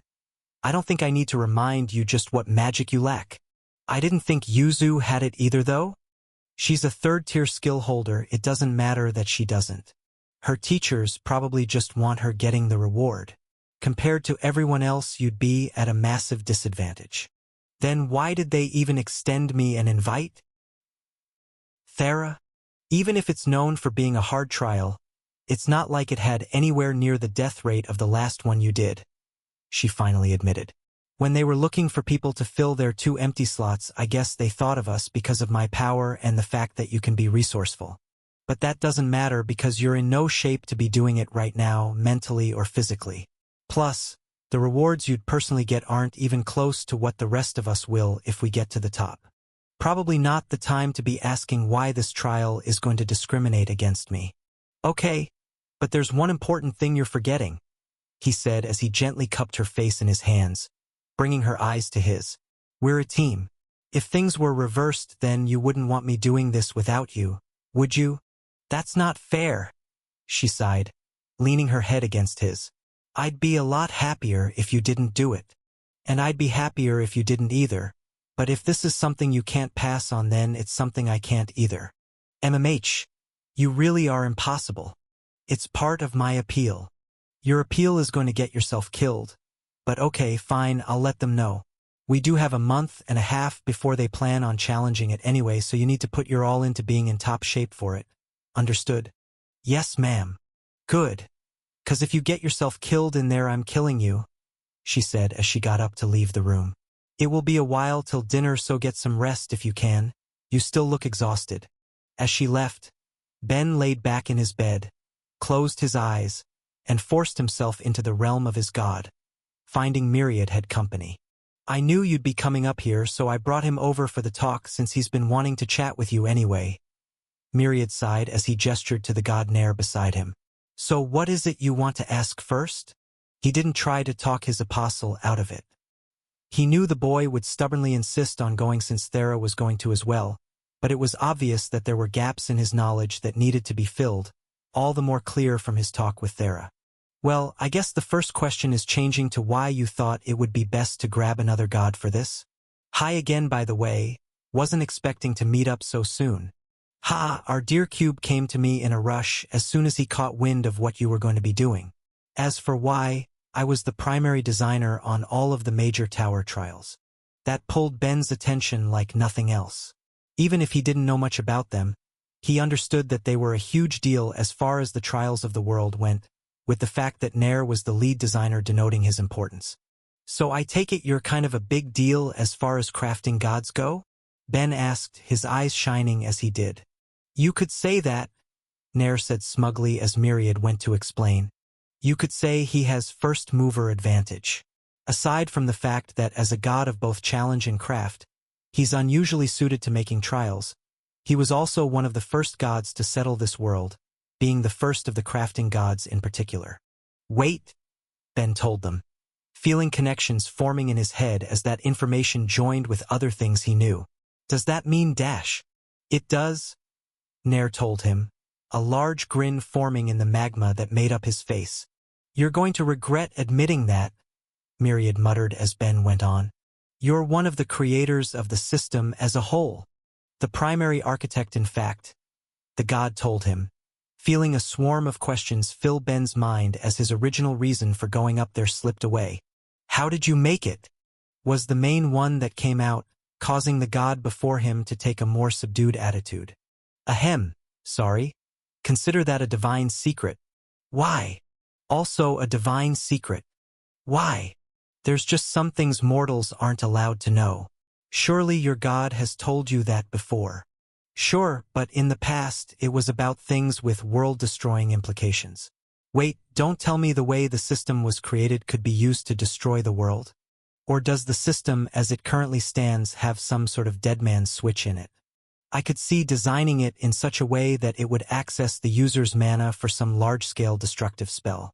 Did you build something like that into it to pull the same sort of Hail Mary world-killing scenario that Myriad's kind did as a last hurrah if nothing ends up working? No, of course not. And don't go spreading ideas like that around. You'll only panic people with the invasion so close by. I won't if you tell me how you made it. Or at least tell me why it has to be a secret. Nair turned to Myriad, feeling the weight of the Apostle's curiosity as the cube sighed. Honestly, you just saw how my Apostle acted the other day. Why did you think it was a good idea to stroke his interest like that? And Ben, he's really not allowed to tell you. If you do me a favor and let the matter drop, I promise I'll let you know as a final parting gift when you use up your natural lifespan. What? But that could be decades away.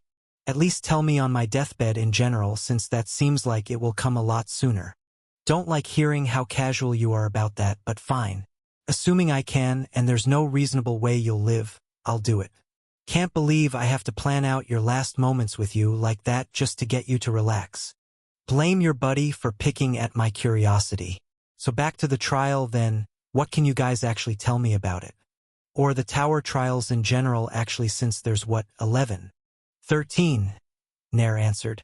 Was supposed to originally only be 12, but I and the other gods of crafting disciplines weren't going to be satisfied with being neglected. What? There were only 11 branches of magic, even if one was incredibly vague in the form of non-affinity magic, so it wasn't clicking what the other two were till his god filled him in. Not all of the tower trials are magic trials, Ben, though admittedly most of them are, since each branch is considered extremely powerful compared to other skills once it reaches the awakened stage. One that you're missing is Warrior's Tower, a trial to test the challenger's combat skills, as well as one I know you've heard of, Craftsman's Tower, which I was actually hoping to talk you into taking, Nair said, leaning in towards Ben. If you put your all into it, I'm sure you won't disappoint. Well, before I even consider the prospect of throwing myself into any more trials than the one that Thera's doing, can you guys at least tell me whatever I'm allowed to know? Or maybe even more than I'm allowed to know. I promise I won't squeal on you both, and it's not like the other gods can even look into my mind to see if you gave me any hints. His request was flatly ignored as Nair started to explain. The gist of it is pretty simple. even if there's only so much you can be told. All tower trials are 5 floors high. If you complete the first 3, you have the chance to leave, only taking the blessing you'll get for it, or you can climb to the top to get the true reward. Since trials are made to gather faith, they can't be too kind, but in exchange for each floor being a death trap, you'll actually have the chance to quit after completing any of those 3 floors, though like I said, no blessing unless you finish the 3rd. As for the last 2, you have to do them back to back. If you haven't realized you aren't cut out for them, then the chances of escaping with your life are slim. It sounded a bit more reasonable than what he'd just gone through at least, even if he was still feeling suspicious of it. And why was Thera saying I would be getting worse rewards than anyone else? Genuinely, what does this world have against me? It doesn't have anything against you, Ben, and saying your rewards will be worse is only partially accurate, Myriad explained. If you complete the 3rd stage and leave, you'll just receive the Earth Pantheon's blessing, which is honestly already an excellent one. But if you go beyond it, anyone who has an awakened Earth Affinity skill will receive a level to it on top of it. Since you don't have anything of the Earth Affinity, you can't get that, but there are rewards for those few who take the trial but don't have anything that matches it or an awakened skill. Instead, you'll receive 2 levels to any non-awakened skill. Interesting, Ben said, his concern about taking the trial briefly vanishing as his eyes shined with greed. And just hypothetically, can I dash? You can't use it to awaken a skill, Myriad told him bluntly, shutting that train of thought down. Sorry, Ben, if it was something like an 8th level Earth Affinity skill, then you could awaken it to the Zeroth level of the 2nd tier. But that's not in the cards for you. You could say that 9th level skill holders have the best luck with that, Nair laughed. The way the faith works out for it, we can just barely justify helping to awaken their skill and then still bring it to the 1st level after, though that's not exactly in the cards for you either. Though the soul mage who's joining you all will be stuck with the same rewards as you, since she doesn't have an earth skill either. The powers that be just want her getting the blessing. Ugh, well, I guess a blessing from what? 100 gods is more than worth the trade-off anyway. Something that good would have to level up basically all of my skills and put my growth rates through the roof, right? Even if he didn't have the chance to use the final reward to level up either of his awakened skills, or to use it to awaken his connect like he so desperately wanted, the prospect of just how much a blessing like that could aid in his growth was filling his mind, at least until he caught how the 2 gods were looking at each other. Oh, come on, what? Was I wrong to think that when you say I'd get the Earth Pantheon's blessing, it would come from all of the Earth Affinity gods? Is it just a couple of them, or something? Not exactly. Nair started awkwardly before turning to Pass, explaining off to Myriad. You're technically right in that it's coming from all of the Earth gods. It's just that the final blessing doesn't work out to being equivalent to each one of those giving you their full blessing. Ben could immediately see where that was going as he put his head in his hands. Okay. So then what is it the equivalent of? It's still quite good. It matches the standard blessing of 10 gods. So it's nothing to turn your nose up at. Ben just stared at the 2 before him blankly, waiting to be told it was a joke, only to watch them both turn away from his gaze. All right, I've decided. I'm bringing atheism to this world, 'cause that's bullshit. Ben, listen, Dash. I know you guys get plenty of faith for these trials, Myriad. You've told me as much before. Are you jerks really having mortals putting their lives on the line, so you all can skim a bit off the top to save for yourselves? I'll have you know that if you reach the top, then the gods in charge of the trial actually lose faith in the end, at least for those who are getting levels to their awakened skill, Myriad said weakly as Ben stared at him with suspicion in his eyes. And what about people who just quit at the 3rd floor? Well, in that case, the gods get more out of it in the end. Of course they do. And when you stack up how much they get for themselves from people either making it to the 3rd floor or dying going farther up compared to how much they lose from people making it to the top, how much farther do the gods come out ahead? The silence from both Myriad and Nair spoke volumes as Ben felt his headache coming back in full force as he got to once again confront the difference between what mortals would put in from what gods would give out. Even if that faith was going to be used for the world as a whole in the end, he couldn't help but think that if the world survived and the size of the rewards didn't grow to match what mortals were risking, then he really was going to start an atheist revolution on the planet. That night, Ben once again decided to give up on getting any proper sleep, instead spending all of his time in his god's realm, thinking of how he wanted to approach the problem that was the coming trial and making plans with the little info he had on the topic, trying to figure out what he'd need to have the best chances of surviving with minimal injuries. He'd need to pack plenty of food, of course, and potions too, to be on the safe side. Even with both Thera and Yuzu around, he didn't want to risk needing them but not having them. He also needed to pack something to sleep in as well.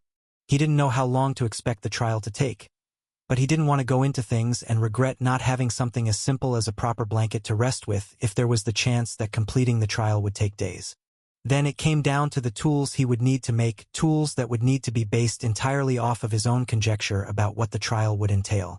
On that account, he at least had a bit of luck. Namely, the knowledge of what the earth floor of the Dead Gods trial contained. But he couldn't trust that alone. There were going to be 5 floors of this for them to get through, and he tried to envision how he could imagine earth magic being used, knowing full well that he would end up missing something. It mostly just came down to manipulating the earth itself to varying levels of complexity, the more intricate spells that could be done with it depending on how it was combined with other affinities. But that didn't mean he wouldn't put his best in, as he got up and jotted down some ideas before leaving a note for Thera and heading to the shop for the first time in far too many days. It was still dark out when he left, meaning it was nice and peaceful as he made his way through the cool streets before finally arriving as he opened up and began heating his forge. The first thing he did was going to be small but important to keep him working, as he grabbed what bits of wax he could find and shoved it into his ears to help block out any noise from his work before he began. In the past, during his very first time doing the trial of a god, he'd made his barrier bombs, items designed to expand into anything that bit them, ideally killing them in the process. It hadn't particularly worked out like he'd hoped, but now he was going to try and make what would essentially be the opposite. Sticky pads, or at least that was what he'd decided to call them, items that were meant to look only a little bigger than a coaster, but once activated would cause a barrier to expand around it, only penetrable from the outside, meaning that it would not only attach itself comfortably to any ground or wall it was placed on, it would also be able to act as a catch for something that came in contact with it, trapping it to wherever it touched. He couldn't be certain it would even see any use, but it was something he wanted to have just to be safe, with the idea having plenty of potential in his other work anyway. Once done with that, he continued on with other things that would be using barrier magic as its base, trying to create something that could act like a shelter or a wall if the need arrived, before focusing on the far more important enchantment that had saved him on more than one occasion now. The one on his shoes. He'd remade it a few ways in the past depending on the effect he needed, but this time he wanted to focus on 3 things. Making it as strong as possible, ensuring it was only solid from the outside, letting him get off any attacks he needed to from within, and what would be the biggest change by far, letting him walk with it activated. That was something he hadn't been able to manage before he'd awakened his skills, instead needing to be locked in place as the barrier went up. But he was feeling confident it could be done. It was just a matter of how. In the past, I built it to spread out from the ground around me before rising up to create a nice, safe dome, but I don't want to find myself in a place where I need to choose between running away or blocking. I want to do both, so how do I manage this? It was a far harder problem than making the sticky pads as he racked his brain, doing his best to only push the half of his minds he was letting himself use as he fiddled with making the enchantment on a smaller scale to try and test out different options as he did, experimenting with having the barrier expand and contract in different ways depending on both any external stimulus as well as depending on how he ran his mana through it, but in the end no option felt truly right. Forcing it to activate through an external cause felt like it left too much room for error, while making it react based on how he ran his mana through them was just going to complicate things. What he wanted was to set off the enchantment and then be able to run without having to think about anything else, no matter how many minds were currently squeezed into his head. It was with that goal that he started poring through his skill library, hoping to find something that would inspire him, only to come up blank there with the solution elsewhere, namely within his own status. The bind skill, the skill that linked him to Thera, ever pointing him in her direction if he let himself notice it, was a hard skill to use for enchanting, but he had figured out how to put it to work, mixing it with other skills to let it act as a tracking device by adding it to an item and a compass. But the skill wouldn't just detect where its counterpart was in one of the cardinal directions. For those who possessed it, it pointed in elevation too. That was the key to making it work, making enchantments on both feet, adding a small, simple spring to the soles of his shoes to let them feel if they were being compressed by him standing on the ground, and setting up the enchantment to work off the foot that was firmly planted, letting him move around, with which Shu governed the final effect, switching with every step. The solution was complicated to build and needed multiple rounds of testing, but once done was well worth the effort. When measured against the enchantment that had been put in place before he'd even awakened his current skill, what he was making now would not only be more powerful, it would have a significantly lower mana cost to go along with it thanks to his divine enchanting. He did need to clean it up a bit, designing it to react in the event both of his feet left the ground while he had them on, but that was a much smaller fix as he tested them out, putting them on to walk around the shop with the enchantment activated and seeing Falk had arrived as he was working, his teacher giving him a small wave as he pulled the wax from his ears and walked over. "Wasn't expecting you back for another week, boy. You feeling better?" Not exactly," he said truthfully. "Honestly, I could have used some more time to try and recover, but it looks like I'm going to be having some pretty crazy plans in a bit, and I don't want to waste a minute of the time I have trying to recuperate. Coming from you in particular, I really don't like hearing the words crazy plans." "Ha! Yeah, well, it's actually your niece that's agreed to do something crazy. There's just no way I'm letting her do it without me." Ben gave his teacher a rundown of just what they'd both been invited to do and why they'd each agreed, as the Yeti only looked more and more stressed to learn what two of the people he cared most for in town were going to do in what felt like such a short time. After a few more hours where he focused more on his own work than anything the shop needed, occasionally picking his teacher's brain on how to make different ideas possible, Thera came in while he was staring at some of the bullets for his handgun, lost in just what might be done with them until his girlfriend pulled his eyes away. He could tell from how she looked she still didn't want him joining her, the worry on her face all but screaming that fact to him, but he wasn't going to back down. Instead, he was going to do something else to take her mind off of it. "Thera, perfect timing," he called out happily, trying to raise her mood with his own. "Hope you aren't busy, 'cause I'm going to be borrowing you for a while. I told Aso I wouldn't be able to hunt today when I read your note, but more importantly, why aren't you in bed? 'Cause as annoying as the headache is, laying in bed isn't actually going to get me better faster when the problem has just as much to do with my soul. But more importantly, don't worry about that and come here." He grabbed her hand and led her to the side of the shop, pulling out a string and wrapping it around her to take measurements, right up until she realized that was what he was doing. "Ben, I'm going to need an explanation now," she told him, her eyes judging as he laughed. "Since you don't need your cloak anymore, you need proper armor, or at least something that will help your defense. Honestly, you should have been using something for that this whole time, but we're not going to stress about that and instead get you outfitted. I have a few ideas already, but tell me what you think you'd like, and I'll do my best to make it work for you." Despite herself, she was interested when he started to explain. She hadn't used armor in the past, but she knew that just as she was worried for him, he worried about her, so she understood why his head went there and knew that in every way that mattered, using whatever he made would only help her. "I guess the main thing is something that's light that I can move in easily," she told him after a second's thought. "Other than that, it doesn't matter too much. I think you already know what would or wouldn't work for me." "True enough, and an armor that's light and easy to move around in is exactly what I was thinking anyway. Give me a second." He grabbed a sheet of paper and sketched out his idea before her eyes, explaining what he was thinking as she looked at it. "So here's the basic idea. Given how resistant to being physically altered it is, we'll have an orichalcum scale over a thin leather vest, with some pants to match, though I might leave those for later to work on the design a bit. As annoying as it is to me personally, I won't actually add any enchantments to it for the simple reason that if you practice with it, I should have no reason to. It's already strong, and by turning the metal into a thin foil, if you get used to strengthening it with your magic, then it should be pretty much invulnerable to any sort of piercing damage. Of course, I'll also flood the thing with sacrificial enchantments to be sure it doesn't break. But I've been watching how you handle your mana, and at least for earth and life spells, I don't think there's too much to worry about anymore." She understood what he was saying and genuinely did like the idea, even if a small part of her felt it was a little disappointing. It would give her exactly what she wanted, something incredibly strong, light, and easy to move in, but she'd also seen him make so many things with his enchantments that couldn't help but be curious about what he would have done if she didn't need to worry about destroying them by mistake. At least she did for the moment before he kept talking. "So over that, I'm thinking a new cloak. since the armor would only cover physical defense and it would honestly be worse off for me adding enchantments and a mana crystal compared to you just strengthening it yourself. That means all of the magical defense will have to be separate, if that's good with you of course. I get you're happy not having to use one anymore. But this is for your safety and I promise I'll make you something incredible.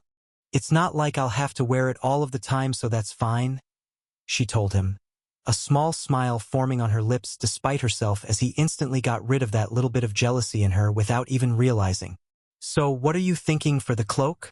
Well, since I'm making this for you, it obviously has to be the best I've ever created, he told her as he let himself get lost in his thoughts. Let's see, I guess I'll have to incorporate not only all of my resistances but also every defensive skill I can get my hands on, but I'm gonna have to build it up to a level that most people just don't do. I'm at the point where even if the payoff isn't as good as the amount of work it takes would make it seem, I could enchant on individual threads without breaking them, so I think I'll work it like that and then knit and weave it all together into a finished whole at the end. But I need to pick what other skills to go with it. The way I use barrier magic in my jacket is honestly pretty clever, so I should see if I can refine it at all for you to get even better results. But from there, she listened to him ramble on, not paying any mind to her uncle or the rest of the shop as she let herself rest her head on his shoulder. Listening to Ben lose himself in his ideas as he worked felt natural, and she enjoyed hearing him so passionate about it, especially when that passion was directed at her. She just wished it wasn't attached to the fact that he intended to follow her into whatever danger she faced. But beyond that, we need to talk about your staff. What about my staff? The one he'd made her was working well, a testament to both her growth in her magics and Ben's in his ability to make them, even if it was a little plain, but he just looked at it and shook his head. I've put it off since that one's been holding up well, but I want to make you something exceptional, and since it's ideally not going to break anytime soon, I want your input on how it looks. Back when he'd made her one from the wood of the dryad trees, as well as her golden hair and a collection of other rare and valuable materials, Ben had expected it to last a while. Of course it had managed that, lasting longer than even he would have expected without him around to maintain it, but that was part of the issue. When he'd made it, he'd never expected to be trapped somewhere else for months. Of course, his skill had also improved significantly since he'd created that minor masterpiece, to the point that what he now made for the purposes of being a temporary fix was just as good, but he would accept that no longer.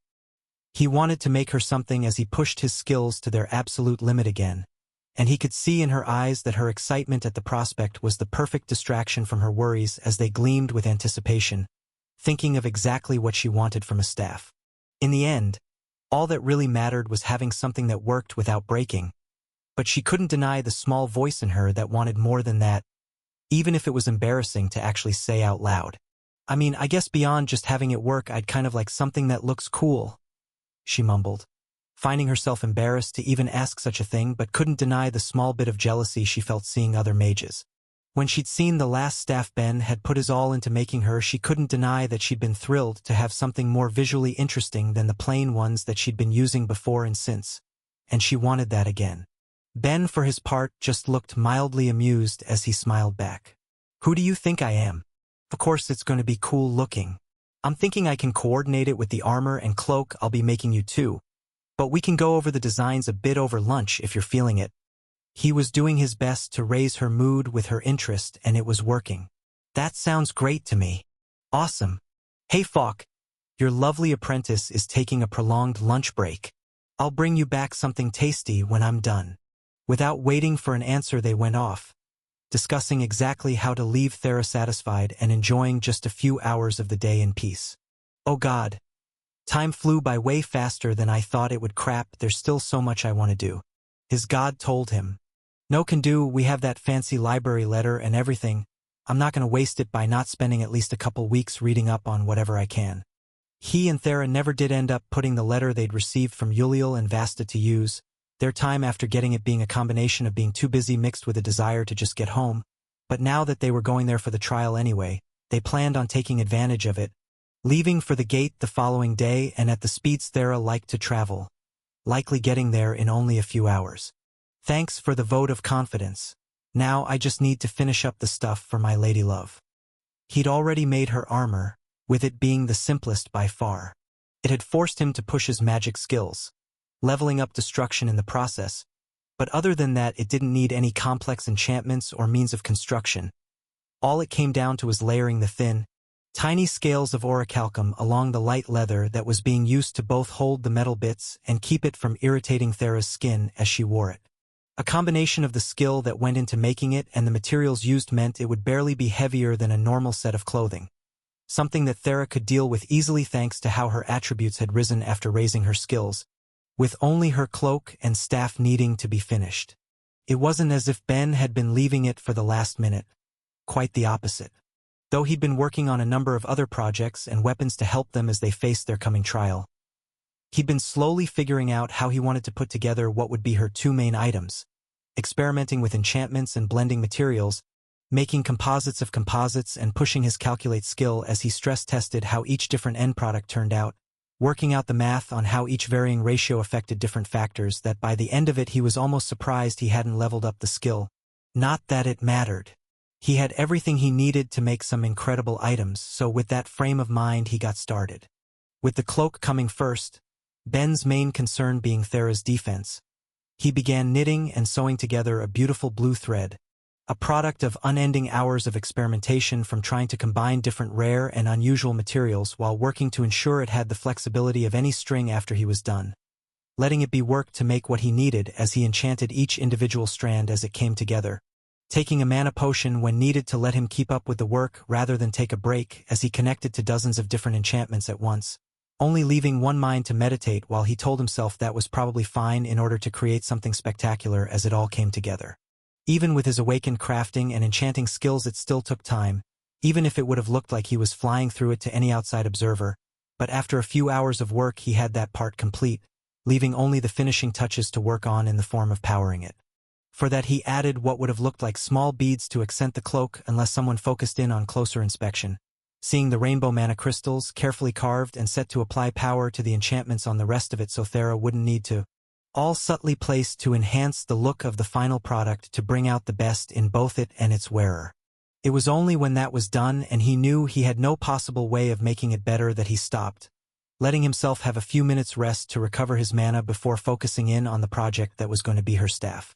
The last one he'd put so much work into had included wood from the tree of the Dryad's Grove as well as more usual, and this one would be the same, the only thing lacking being the unique properties of her golden hair to try and draw the mana through it without letting it break. While he wouldn't be using the entirety of the last branch he had for it, taking only half, he was combining it with dozens of different powders, using bones and scales and horns along with other woods and rare stones that his teacher would never have let him play with so liberally if the end product wasn't being used for his niece, all in an effort to give it the massive strength it would need to stand up to any spell.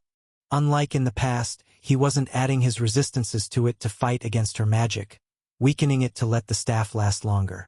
Her control was still far from perfect for her unawakened ones, but even there he'd seen enough improvement that he was comfortable giving it only the sacrificial enchantments it would need as he used his material skill to alter its consistency, making it workable like any heated metal as he hammered away at it despite the fact that even any casual observer could tell that it was largely organic compared to the other ones he'd made, with the finishing touches being added to match the look of the armor she'd be wearing while using it, a blend of morbusal and orichalcum in the same small scales twisting around its surface to both help direct her mana, as well as give it additional strength in the event that she ever needed to put it to use not as a mage, but by taking advantage of her staff wielder skill, and with that, both were done, the grand products of a month of work to give the girl he loved the best he had to give. He waited for a moment, patient to see if the system had more to announce but shrugging as it stopped at that, still incredibly satisfied to have gotten the level, even if a part of him hoped it would have been enough to push one of his awakened skills to greater heights. Maybe if I cracked into high ultra rare it would have. He thought, looking at the items with the limited form of analysis his crafting gave him to see both were only at the middle grade. It wasn't surprising he hadn't broken into high yet, even if more and more of his items were being rated in the middle, but with how much work he'd put into those two, he couldn't help but think that even if he hadn't achieved it yet, he was close. Boy, I can see the wheels turning in your head and you sure look like you're thinking something stupid, his teacher said from the side, bringing Ben back to reality. Not that stupid, he said in his defense. I was just wondering how close these are to being classed as high ultra rare is all. You've got to admit, even if I didn't make it, I can't be too far off. If someone else said that at your levels I'd call them a fool. But his teacher trailed off as he looked at what Ben made. He was confident in calling it some of the boys' best work by a large margin, and it couldn't help but warm the Yeti's heart that he'd reached such heights for his niece. Normally you wouldn't even be making it to the middle grade of Ultra Rare if you didn't have your skill at the 5th level of its awakened form, and even then it would be considered lucky. That's not mentioning that most people would need to be using an awakened skill with it. I'm not going to say it's not possible for you to get to the high tier of it, as is since you constantly surprise me, but I don't think your chances are great unless you get another awakened skill that would actually give it some benefits. Ben couldn't help but grimace hearing that. While his crafting did have some sharpening aspects to it that he could use to enhance bladed weapons, that was far from the main point of the skill, meaning that it wouldn't do much to get him there, and as for his enchanting, while it did have some spells associated with it, all of them were by their very nature significantly worse than what an equivalent level of different magics could pull off, meaning that they wouldn't do much for him either. And that's not even considering my sacrilege. Honestly, what a ripoff. When he'd had the chance, he'd experimented with enchanting with it, of course. It was his highest leveled skill by far after all. Thanks to his enchanting being his blessed skill, he could even enchant with it at the 6th level as well, making it the perfect skill to use to break into the high side of Ultra Rare and beyond, except for one small problem. The vagueness of the skill. From what he'd discovered so far, the skill itself gave some control over how gods could interact with him, a clearer sense of both divinity, as well as weaknesses in the divine or objects and individuals closely tied to worship, and it seemed to let him see the faith in people, or at least that was what he was assuming, none of which were qualities that he could figure out how to incorporate into weapons, barring the few times he'd added the entirety of the skill to something as practice, since he'd hoped doing so would count as the sort of acting against the gods that the bonuses from both his heretic and divine heretic jobs needed to give a boost to his crafting and enchanting. He wasn't sure it was actually doing anything, of course, and other than seeing how adding sacrilege to a knife had made it a lot easier to kill the forbidden gods, he wasn't sure about just what sort of effect he could expect from doing that. Although on that note, I wonder if distributing weapons with my highest level of sacrilege on it would be enough to help bump my skill to the 3rd tier. I mean, maybe if someone goes and kills a god with one of them, I'll get a bit of that sweet experience by association. It was just a thought, relax.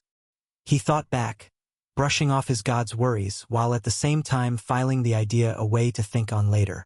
All of it was worries for later, really. Ben knew it was late, his teacher only sticking around to see the outcome of his 2 big projects, and he'd wanted to get home to see just how much the woman they were for liked them. With his eyes closed, Ben reflected on how happy Thera had been to get the items he'd worked so hard on, and how comfortable she'd been in showing it right up until her aunt walked in. Even if it was just the night before, it was a pleasant little memory to escape to as they were shooting through the sky at unreasonably high speeds. His hands clenched tight on whatever he could hold onto as she was having the time of her life. One day I'm really going to get around to working out a safer way to handle fast travel. It was a promise he made to himself each time they flew what was made to be a cart through the air, and it was a promise that kept ending up on the back burner in favor of other projects that needed to be done. But like so many other things, it was an idea that some of his extra minds could fiddle with in times when he didn't have much else going on, at least until he felt their speed start to drop as Thera brought them down, landing them outside of the city to drive the rest of the way in normally before entering the gate. There, that wasn't so bad, was it? Thera asked as Ben dove deeper into just how he could get out of a future with that being their best way to get around. I'm pretty sure in theory I can severely reduce how the enchantments on the gates work if I can use the blending method with every branch of awakened magic, he muttered. If I manage that, I could either create a much smaller gate than a normal one to link to Stonewall, or instead of using the gate network itself, I could create a small two-way one between Stonewall and an area we could use and then just go with the regular gate network from there. That seems reasonable, right?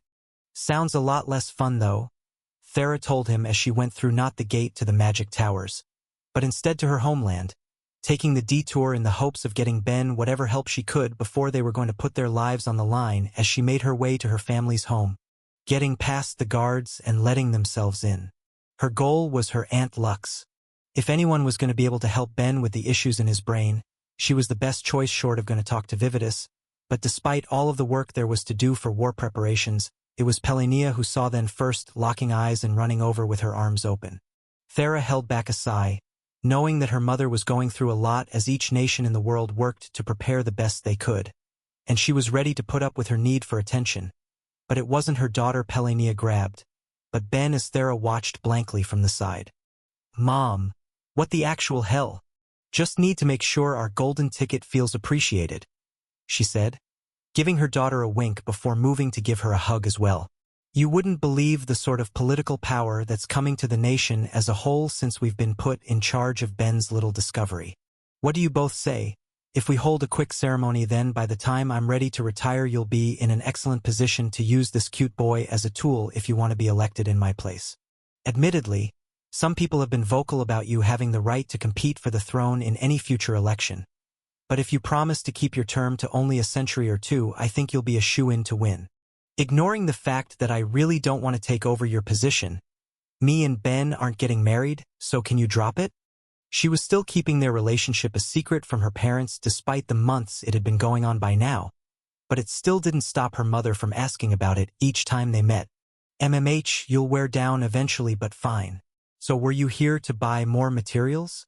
Your father is out at the moment, but as long as it isn't about anything special, I can have someone bring what you need. We're actually here for Auntie Lux if she's around. She should be with Saren in his room right about now, I believe. Why?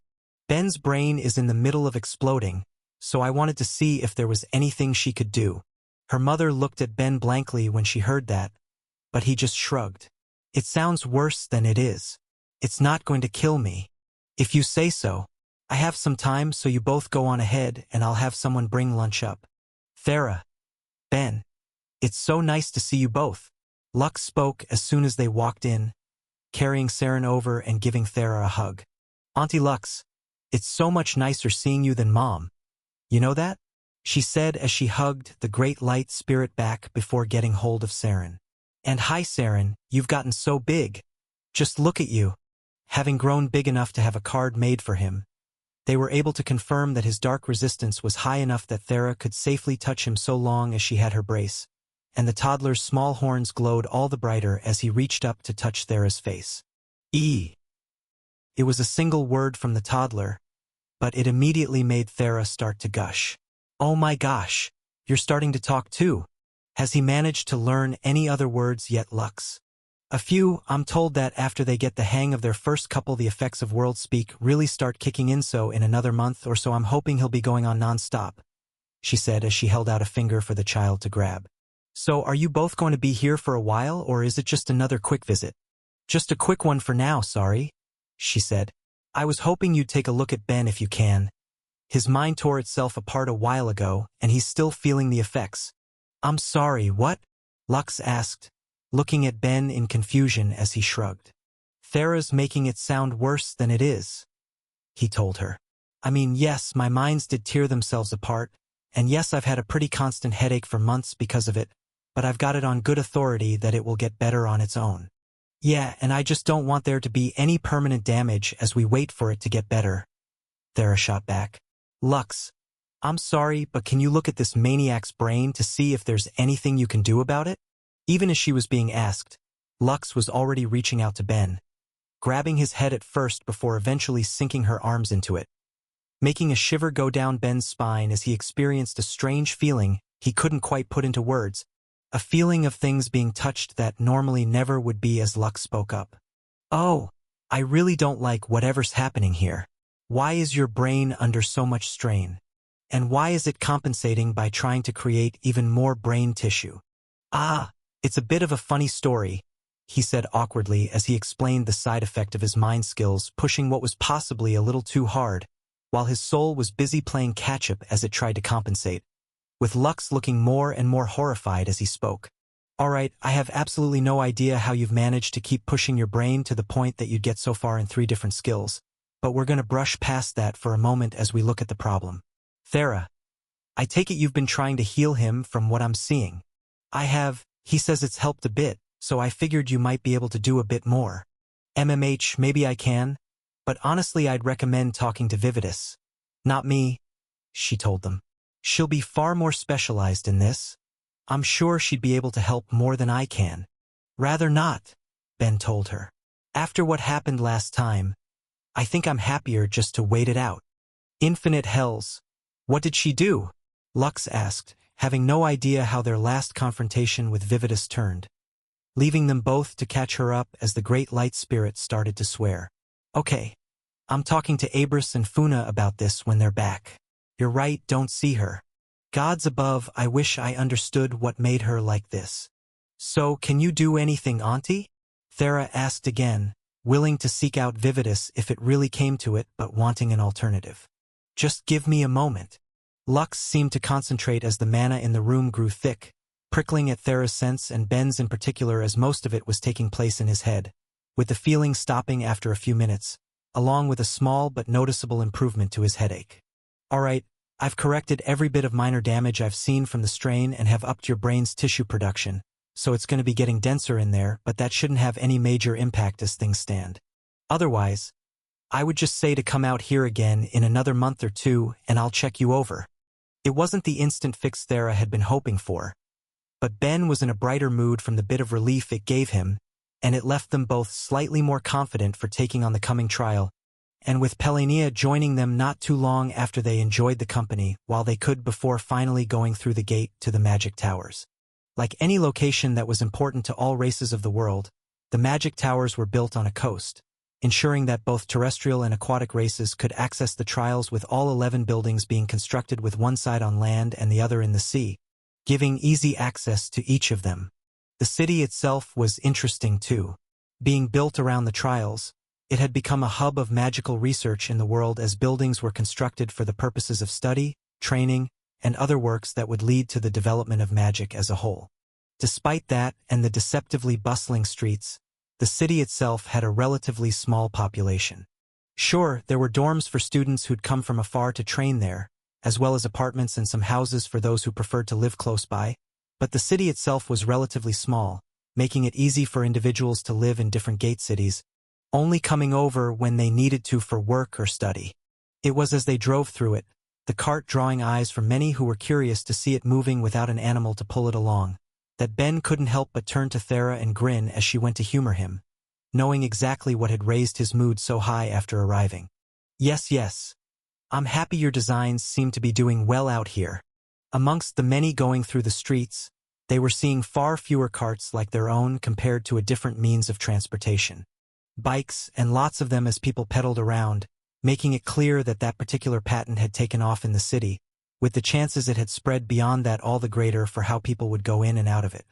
It was as they were going, Ben staring to see how each bike they passed was built to judge their quality compared to what he could do, that they made it to their first stop and went inside. It was an embassy like the one they'd been in during their time in All Faith. The succubi and incubi within all wearing braces on their arms like Thera was to keep their passive effects from getting to anyone who might not be able to resist them. Up at the front desk, they showed the letter they'd gotten from Pelania only a few hours earlier to get them 2 rooms as they were handed keys, and led to where they would be staying before dropping off their stuff to go to their main destination in the days until they were going to be throwing themselves into danger, the city's library, home to the bulk of the world's magical research. After getting directions they walked the streets, Ben doing his best to ignore any shop that looked like it had anything interesting in order to get to their main destination. A building that, by all accounts, managed to be more impressive than the 11 towers they could see poking into the sky off in the distance. Really, it was a group of buildings, but only one really mattered as they saw 3 large rectangular ones on each side of the enormous pyramid in the center as they went within, seeing rows upon rows of shelves, each filled to the brim with books as signs pointed them to different areas, both denoting where information on different branches of magic were kept, but also information that was tangentially related that could help in the use of magic, such as biology and chemistry too. Ben wanted to take it all in, having no idea how he was ever going to read as much as he wanted, even with the ridiculous speed he could currently manage as he silently bargained with himself, trying to decide just how far he could go. I have 30 minds in my head, but even if I'm not using all of them, I can at least use 25 at a time, right? That shouldn't make my headache worse or get me a level in anything, right? Then I could read more and it will be fine.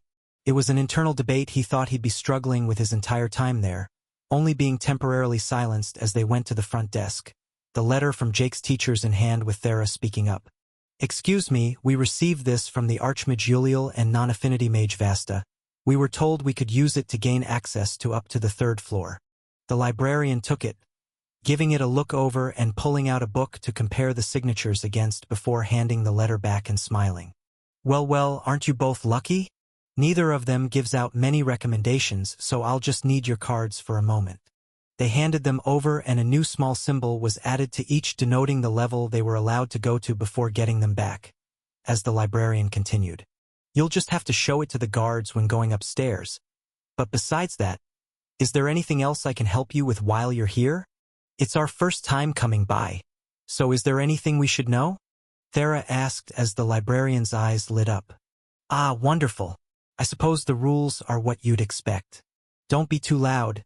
Be respectful of other guests. If you don't remember where you grabbed a book from, instead of shoving it back randomly, just give it to one of us to return for you, and no food or drink on the premises, at least in this area.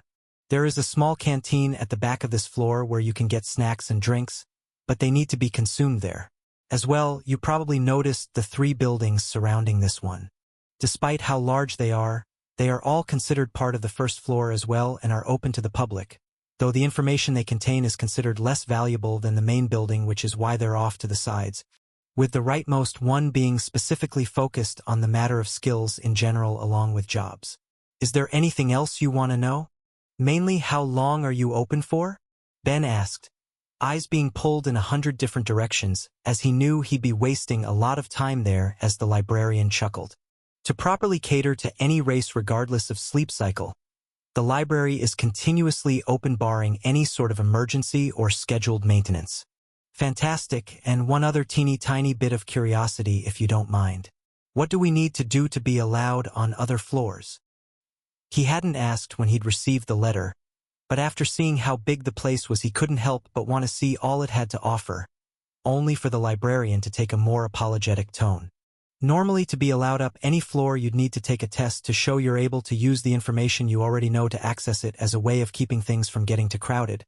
But for both the 4th and 5th floors the test is overseen by the library head specifically, and he'll be out for the foreseeable future. If you're able to come back in a month or 2, don't worry about it, he told them. I'm sure I'll keep busy with what I've got. But what about the basement then? Only available during special circumstances. Is there anything else I might help you with? Ben and Thera looked to each other, and seeing neither had anything else at the moment gave their thanks and went on their way, walking through the vast library together before deciding where to spend their time. The first floor was arguably mostly foundational, even if it was broad in scope. There were sections devoted not only to each affinity's magic and related matters, but the specialized versions that could exist of each, as well as combined magics too. That wasn't even considering all there was on the non-affinitied options. As a branch of magic that technically had more within it than anything tied to an affinity, there was of course plenty to learn, but as a result of it being so much harder to acquire when comparatively large portions of the population ended up with an affinitied magic the day they were born through their blessed skills, he couldn't help but wonder if there were any discoveries to be made in the thousands of books the library contained, only holding himself back as they ventured to the next floor. On that one, things got even more interesting, especially for Thera, who wanted to grow further in the direction it seemed to be taking as the books became more geared towards how different branches of magic could be used together to make a greater whole. Spells she'd been experimenting with herself but had only begun scratching the surface of in her journey to grow. Again, there were different books on the non-affinity options as well, not only on how they could be combined with each of the standard 10 for some truly unique results, but how they could be combined together as well, approaching what might be done by an individual like Vasta who possessed the non-affinity magic skill. By the time they got to the 3rd floor, they found it to be the quietest of all. There were plenty of people there reading what they could, but nowhere close to what could be found on the 1st or 2nd, even with the sloping walls of the building creating a tighter space the farther one went up. It was on this floor too that books on awakened magic started to appear, talking about what could be done with them, as well as differences in how skills that had come from the same base magic compared to each other, as well as what was known to combine to give different results. By the end of their little exploration, Ben was all but salivating while Thera already knew where she was going first. I think I'll be on the 2nd floor for a while. How about you? What he wanted was to exist on each floor at the same time, the only thing stopping him being the fact that he was limited to a single body. Okay, I think I'm going to start at the non-affinity stuff on the first floor. If I don't find you first, want to meet in a few hours at the canteen? Sure, sounds like a plan. With that they parted, Ben making his way back to the more public section of things as he stared at the far too vast amount of books before him. His current reading speed left him at approximately a book every 10 minutes, meaning if he went through them cover to cover he'd only get around a dozen done before meeting Thera. But even if it took a while, there was something he desperately wanted to find. In all of this, there has to be some books on my 2 magic skills, right? He'd gained them from awakening other skills, so he'd gone in not even knowing they existed, having to learn purely through experimentation as a result of being forced into the last trial, but for all he could potentially use in the library to put towards his enchanting. He wanted to focus on that first, getting whatever he could as he prepared to dive in. Oh, this is so freaking aggravating. That entire first day had been devoted to reading through books, trying to find whatever he could on the 2 magics he possessed as he searched across all 3 floors. And in the end he'd only found 1 book each with anything on them. It shouldn't have been shocking. He knew they were rare with his skill learner title giving him an affinity for uncommon options like that, but he'd still been expecting more. Even worse than that though was just how little there was to learn from either book he'd found. For the one on the material user skill, it was written by someone who had the same theory as him regarding non-affinity magic, that it was capable of doing anything that an affinityed magic could and more, and they'd gained it through their desire to have earth magic. An affinity they weren't predisposed to, as well as the luck of being born with the non-affinity magic empathy as their blessed skill, giving them a sense for how to use unflavored mana as they work to push it to match their desire, ending up achieving the material user skill in the end. From there, though, the book was less useful, not telling him anything he didn't already know and being written when the author was at the 5th level of it, a whole 2 levels lower than where Ben currently stood, meaning that unless he was able to find out more about it in some dusty corner of the library, he was out of luck. Destruction had proven to be a bit more successful, at least as he got to learn that he wasn't the first person to awaken it with enchanting, the author of the book managing it as well and attributing it to training the same way Ben had, using the destructive aspects of the skill to practice their enchantments early on. More interesting was the fact that they'd gone farther than Ben ever had, trying to use it to destroy things he hadn't considered. While it seemed more equipped to working on physical things such as wood or stone, as well as mana to destroy enchantments at a greater level of speed than could normally be hoped, the skill holder had conducted rigorous testing in other areas too, using it to put out a small flame, as well as going so far as to sit in a box with only a pinprick to let natural light through, destroying it for a few seconds as it came in to leave it dark despite the sun continuing to shine. In both examples, the mana cost seemed to grow so much as to keep it from being remotely worth it, but it was still an area that Ben had been unaware of that he found to be plenty worth learning. But then that was it. He was sure there had been more than 2 people in the world to get either skill in the past, with the likely issue being that only 2 of them had gone on to study the skills in an academic sense and record their findings, but it still left the fact that there was nothing else to read up on the topics, meaning that if there was more to learn about either skill he'd need to discover it for himself. Oh well. Tomorrow I can read up on everything they have on enchanting and beyond that I can just grab whatever catches my interest. Maybe I'll find something interesting. Of course, randomly stumbling across something interesting felt like looking for a needle in a haystack. Even if he could stay there for most of each day, barely sleeping to read more and use the time he had before going for the trial entirely for getting through books, he would still manage only a little over 1,000 in that time, when the building had what must have been hundreds of thousands, if not millions of them available. To that end, he needed to make sure he was being properly selective with what he read, especially since he wouldn't be able to read that much anyway. Thera wouldn't let him miss out on that much sleep when they were going to be throwing themselves into danger immediately after, and there were other things to do in the city too. He knew that Thera enjoyed checking out the local sites and culture and he wanted to be doing it with her, so he was just going to need to divide his time appropriately. And in the spirit of that, "How are things going, Quillith?"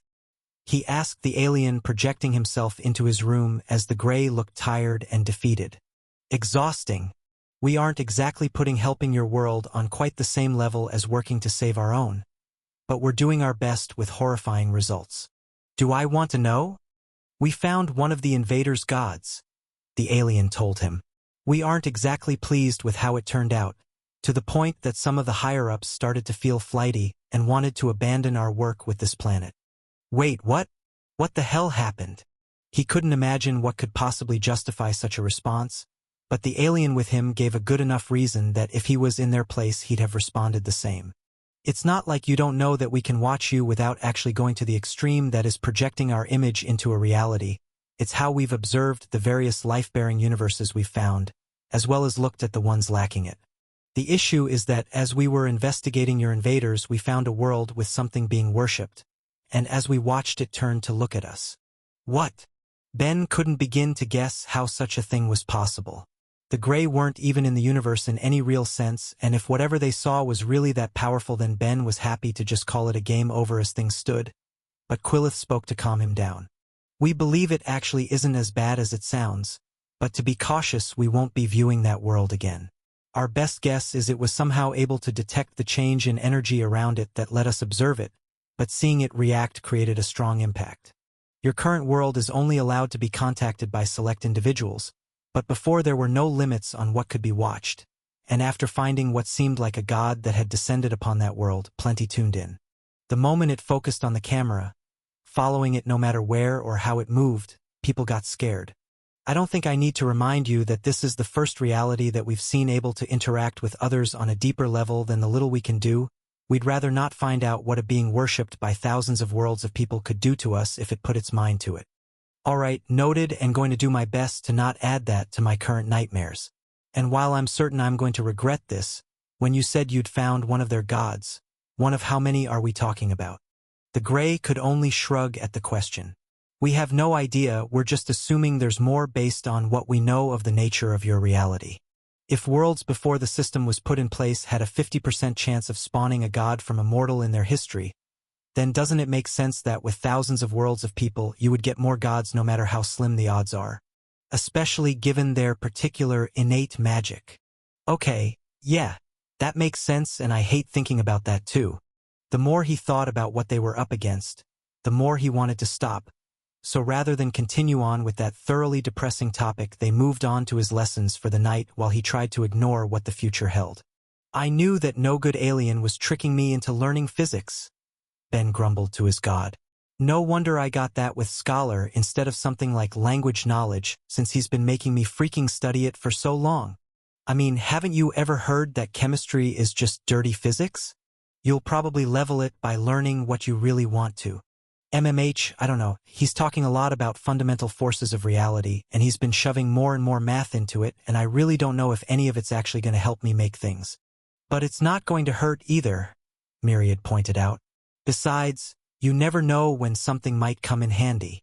Maybe, but I think hearing about the structures of particles that either no longer exist or could only hypothetically exist in this reality has its limits. I'd much rather focus on something like weapons tech. Even if I'm just one guy, I wouldn't mind figuring out how to build something like a missile to fire off. Maybe something to think on if I don't die in the first wave.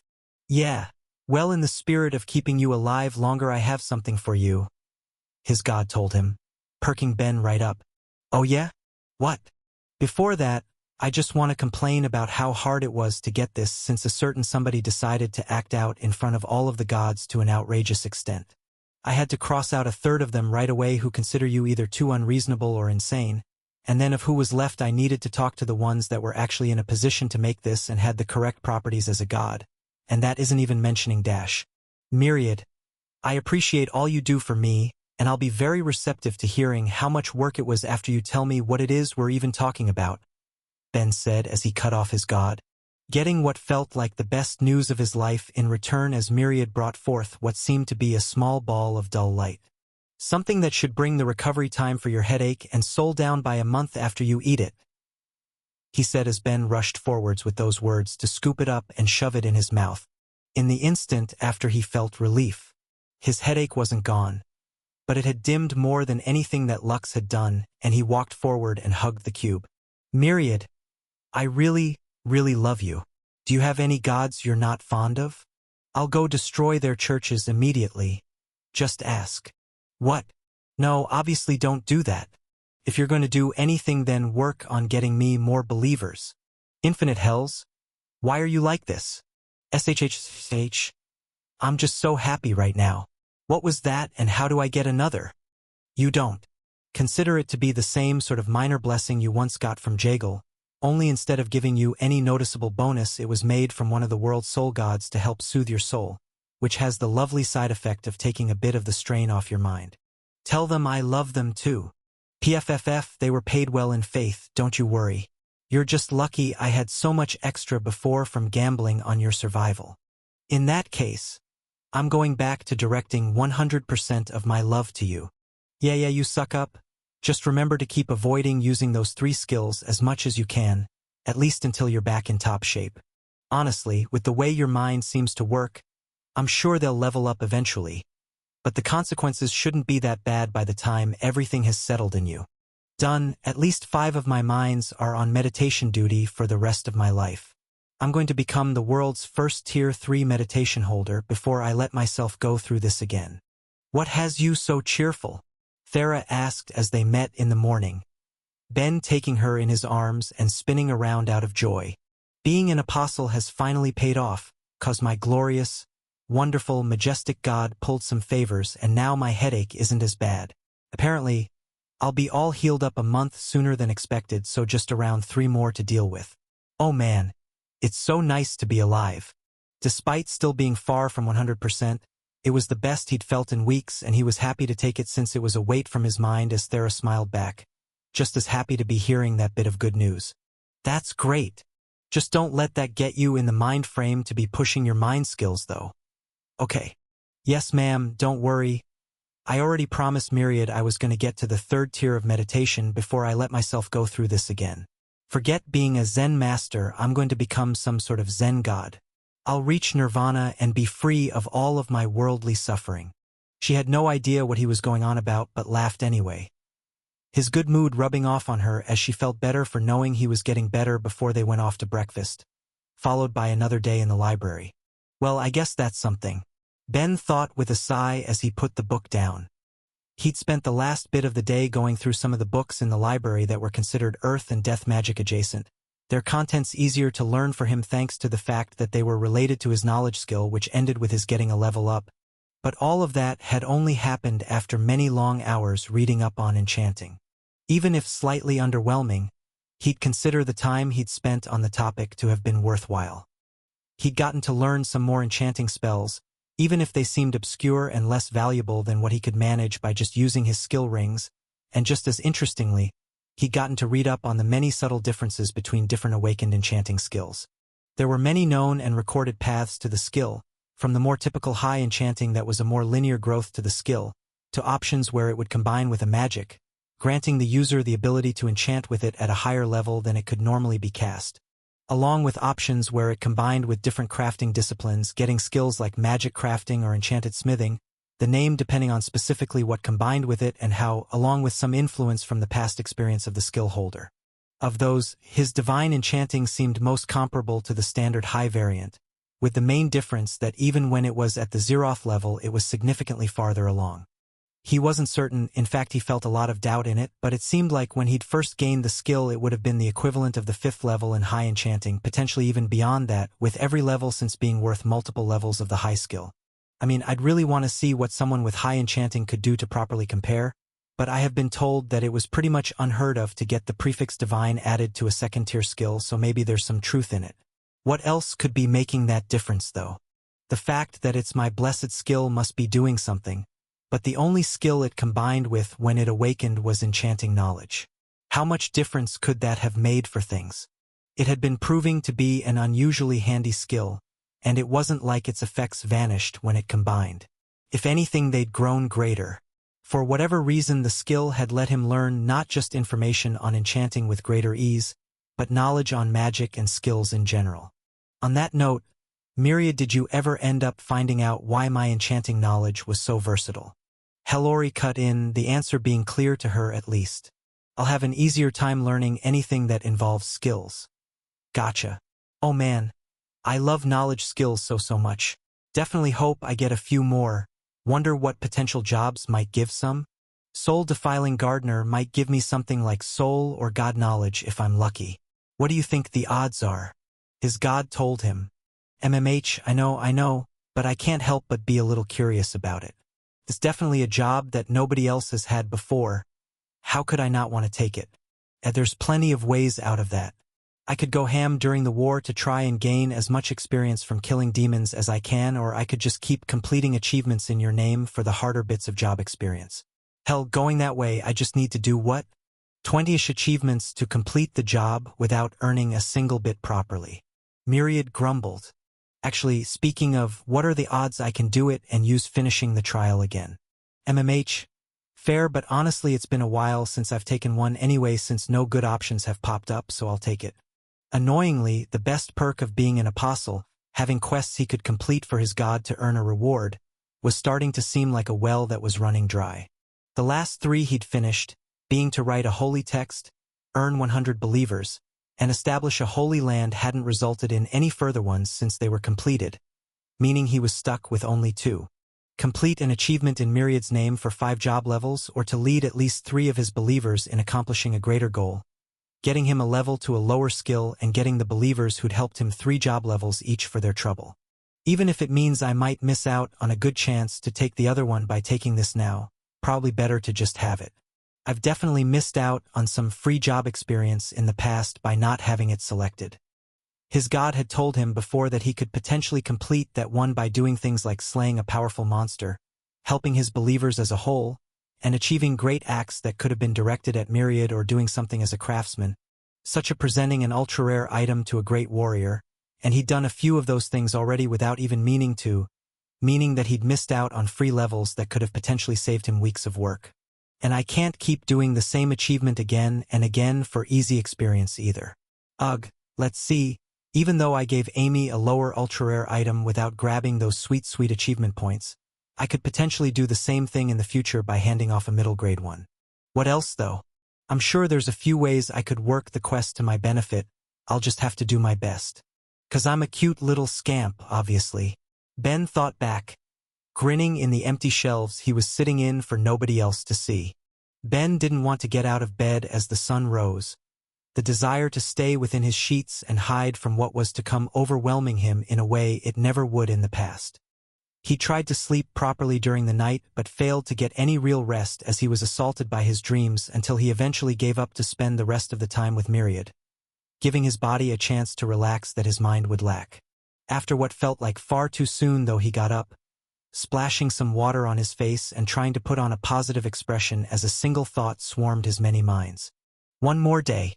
He and Thera were going to be meeting up with Yuzu and the others in the late afternoon, but they had all morning to squeeze a bit more enjoyment from the city itself, and he didn't want to bring down the mood for their bit of peace together before they willingly threw themselves into whatever unknown dangers the trial held. They'd spent so long going through the library that even considering the breaks they'd taken to do other things, there was still plenty in the city left to enjoy, so with that goal firmly in mind he left his room to face the day, meeting up with Thera as he did before beginning things by going off to get breakfast. They'd been trying a few different restaurants, doing their best to go beyond just eating at the library's canteen, and gotten to enjoy a collection of exotic dishes for their trouble. The benefits of being in a gate city meaning that it was far easier for food and culture to spread compared to somewhere farther away like Stonewall, and it was yet another chance for Ben to grow as he experienced the different ways food was being prepared, considering how it could be applied to his own cooking when they got home. Maybe I should build a commercial kitchen in Stonewall when I get back? He idly wondered. I can do plenty in a normal kitchen, but if I was to have a building constructed that would be dedicated to it, I could do so much more. I could get a bunch of utensils and other things I don't currently have room for and maybe build a big wood-fire oven for it. Oh, and maybe an old-fashioned clay oven too. There's plenty of stuff better suited for that sort of thing. Getting lost in his thought was a great tool to escape the world, one he was putting to use again and again throughout the day as the hours stretched on, checking out different shops and looking at any public statues and monuments to pass the time, with Thera stopping to admire what they were seeing if it caught her eye enough as Ben, in turn, pulled out some paper and a pencil, sketching out anything that snagged his attention, with the potential that he'd continue with a bigger drawing sometime in the future if he got the chance. It was only after hours of it that they finally stopped to take a seat in one of the busier parts of town, watching the people go about their lives as a nearby bard started to sing a song of adventure, Ben half-heartedly listening as he mostly focused on Thera by his side, with her talking animatedly about all she'd enjoyed in her time there before gently cocking her head. What started as a small smile forming on her lips quickly changed to her keeping a hand over her mouth, doing her best to keep herself from collapsing into laughter as Ben just looked at her confused. "What? Is there something on my face?" Instead of answering, she just nodded behind him, making him look back but see nobody, just the small crowd gathered around the singer as he weaved his Herculean tale. Some simple story of a pair facing and overcoming challenges from a god to earn their freedom as they fought to survive everything tossed their way. It wasn't until his name came up in it that he was able to put together that it was a song about what he and Greed went through. You know, it's funny, you can never really tell you're dreaming while it's happening. Can you? I mean, not usually, but I'm obviously having a nightmare right now.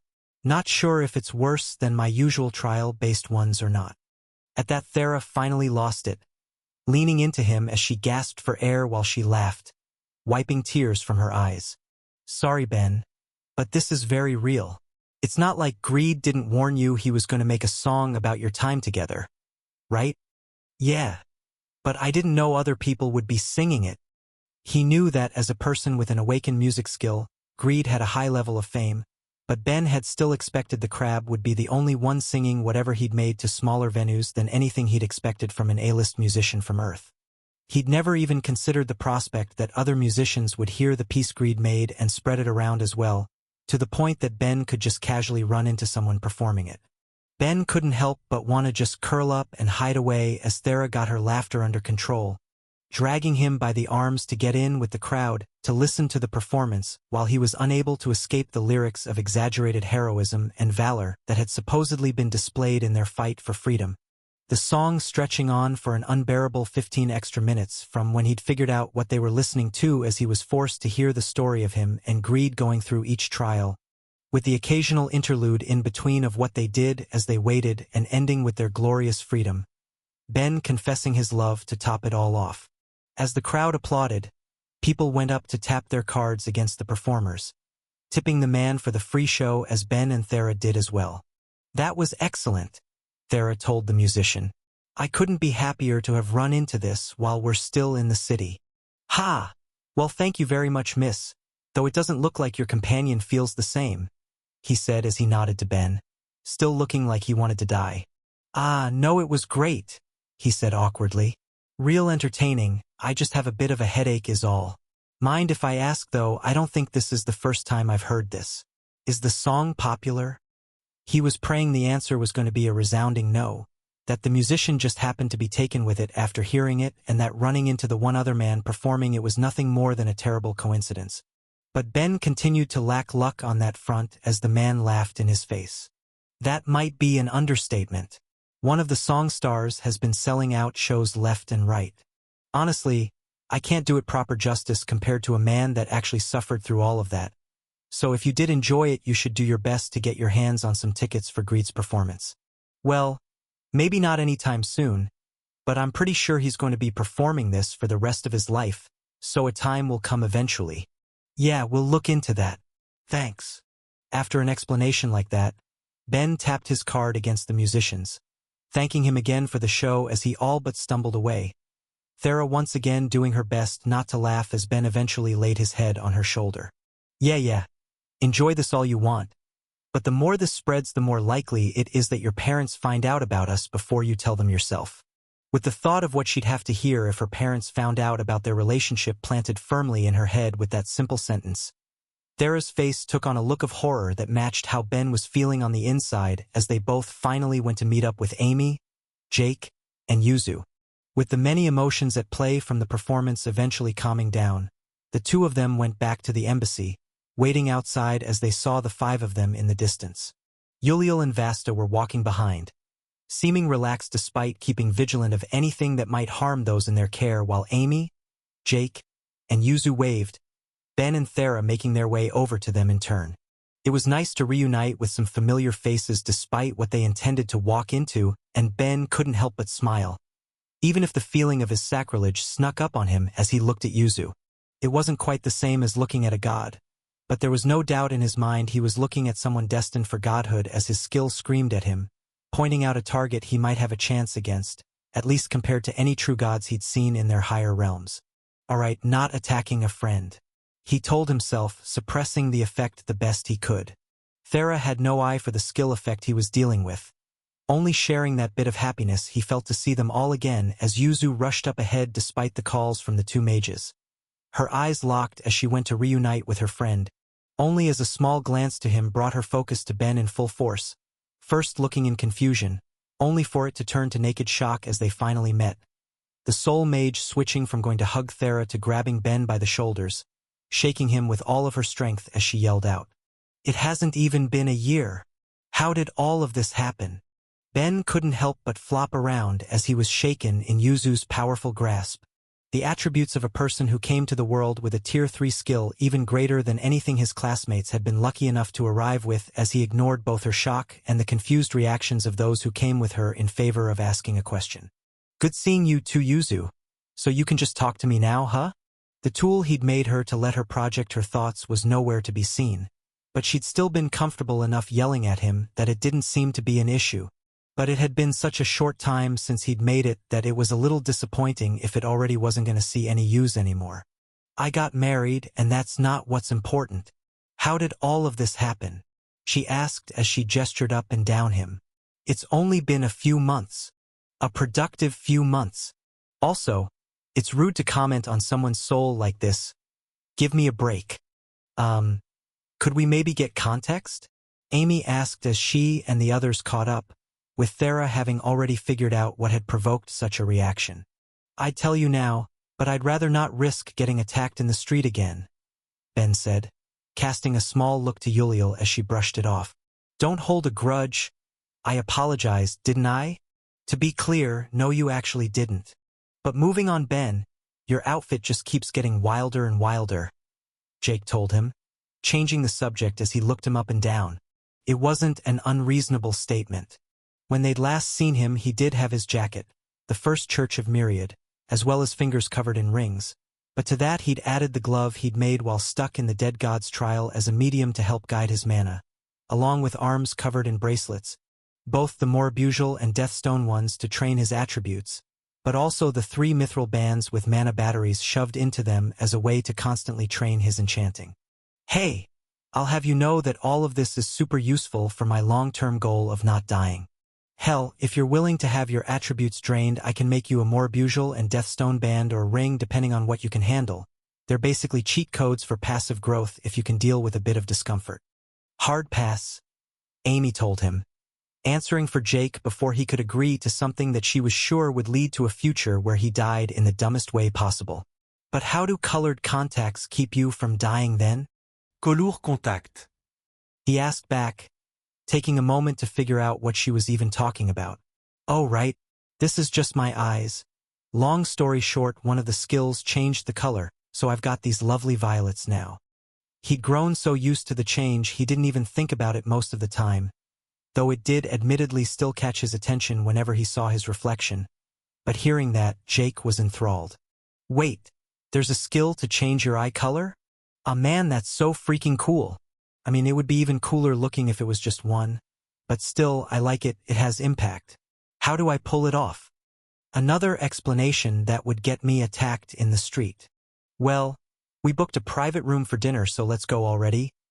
Yuzu told them all, rushing them along out of a desire to get any sort of answer on just how his status had changed so drastically. Once they were seated around a table, plates of food brought before them away from the prying eyes of other guests. Everyone but Thera was looking at him curiously as they started eating. They all knew it had to be something big to get such a reaction from the young soul mage, and it was hard to deny their curiosity on the topic as Ben decided to open up with a bombshell. So I'm a contender now. A fork fell from Vasta's hand as Yuliel sat with her jaw hanging open, unable to believe what he'd just said as the other 3 with them sat there confused. Yuzu, is that true? Yuliel asked, unable to take her eyes off of Ben. I'm not sure, what's a contender? Oh right, I guess the term isn't used too widely outside of certain spheres and you haven't been brought to any of the meetings yet, Yuliel said, still thrown off by the abruptness of the statement but explaining for the others. A contender is a person who holds a second-tier skill at the 9th level. Oh, yeah, that's true, the Soul Mage confirmed with a nod. Amy and Jake both dealing with their shock off to the side, while Vasta picked up on something else. Wait, Yuzu. Does the fact that you couldn't get that through context mean there's even more? At that she stayed silent, looking at Ben as she remembered how clear it had been made in the past that she shouldn't reveal his status without his consent as he sighed. Listen, I don't mind telling you all, but that means being cool about a lot of things that might make anyone a little more prone to violence attacking me, so hear out the full story first, and do me a favor and don't pass it along. From there, Ben explained what he'd gone through in the deep woods, how his skills had grown and changed, along with the jobs he'd finished and the titles he'd acquired, with only Jake bleeding enthusiasm as the rest were too stunned to speak. Ah man, so you're the reason we got those potions before. My guy, you're the best. I've been bursting with power ever since. It was like the power-up from arriving all over again. He flexed to add to the point, but it reminded Ben of something as he reached into his bag, pulling out bottles for each of them. Right, on a similar note of things that can help you that none of you are allowed to talk about, here I have one each. He handed them over as again everyone but Jake viewed the bottles suspiciously considering everything they'd heard, while he alone was content to open it up and start drinking. Oh, that's real nice. What is it? Think of it like the god potions you'd already had, just to a far weaker scale. It's a permanent enhancement potion, but it will only bump your stats by 3 each. In the time since he'd first made it, he'd determined through a bit of experimentation that a person could consume about one a month to see its effect, with any other one consumed in the first 2 weeks after doing nothing. While not the most incredible result in the world, it still worked out to around 30 free points to every attribute a year, meaning consuming them was a must. Hearing that, along with some small assurances from Thera that it seemed safe so far, both Amy and Yuzu began to drink, with only the 2 older mages still showing their doubt. That's impossible, the Archmage said as Vasta was quick to agree. It's not like something like this hasn't been searched for Ben. The only way to easily grow stats with a potion is if the ingredients are divine, and that's something that was more legend than anything else till recently. Well, remember you're talking to a cute little apostle here. I've already had the effects confirmed with the gods. Hell, it will probably only be another couple weeks till large-scale distribution starts, so you'll definitely be hearing about it then. But for now, you can verify by comparing your current stats against whatever you're going to wake up with tomorrow. Still doubtful but not seeing a reason to refuse, both drank what was provided as Ben moved on to a different topic on his mind. And just out of curiosity on my part, since we're all nice and gathered, wouldn't it be better to have the 5 of you taking the trial instead of switching out your teachers for us? He knew that each tower trial had a maximum party size of 5, that being a hard limit to ensure a certain level of difficulty, but seeing how there were 5 people in front of him, he didn't see why they were joining at all, with Amy being the one to answer. We've actually done the life trial already with them, but they have already done a couple themselves before we arrived on World, so we needed someone else to do this one with us. And since we're talking earth magic, your guys' names popped up, Jake finished. Just wait. Me and Amy are going to be a couple contenders too before you know it, Ben. Yeah, that tracks. He hadn't given much thought as to why they would be doing the trials beyond the blessings they could receive, but since they both had a skill each that matched every affinity of magic, by doing 9 trials they could get to the 9th level for both of them if they succeeded and made it to the top of each tower, bypassing the need to put in who knew how many years of constant training it would take to manage the same thing. But is that really the best way to do it? He couldn't help but question. Like, I get that you guys want to get strong fast for what's coming, but these are your core skills, right? If you just go from one trial to the next, won't you lack a bit in the actual experience of using them? Gaining a couple levels was one thing, but they were talking about gaining 9 to both their archmagic and all affinity augmentation skills. That seemed like the sort of jump that might mean needing time to get used to their skills again, though admittedly not to the extent of when they'd first arrived on the world, but Amy dismissed his concern. We're dividing things up, so we're not doing them back to back like that. We did the Life Tower a month ago and this one now, with all of our time between going to training. It's not exactly ideal, but then nothing we're going to be facing soon is either, and we'll be done most of them by the second wave. Jake could see the question in his eyes, Ben wondering why they'd only be done most of them if they were planning on doing one a month, and answered, We're leaving 2 towers as long as we can. You're going to be seeing us mostly use our non-affinity skills during this because we want to get a level or two to them before we take on that trial, since it's the only one that we won't be able to level up the other way. And the same thing goes for Warrior's Tower, since we'll be hitting it at the end for Amy's combat skill. Interesting, I guess the fact that they're going for 12 of the tower blessings does give them a pretty damn good chance of getting a bunch of levels to pretty much all of their skills. If it wasn't for my intense desire to not die, I might even have been jealous. So was that why you rushed through the wedding?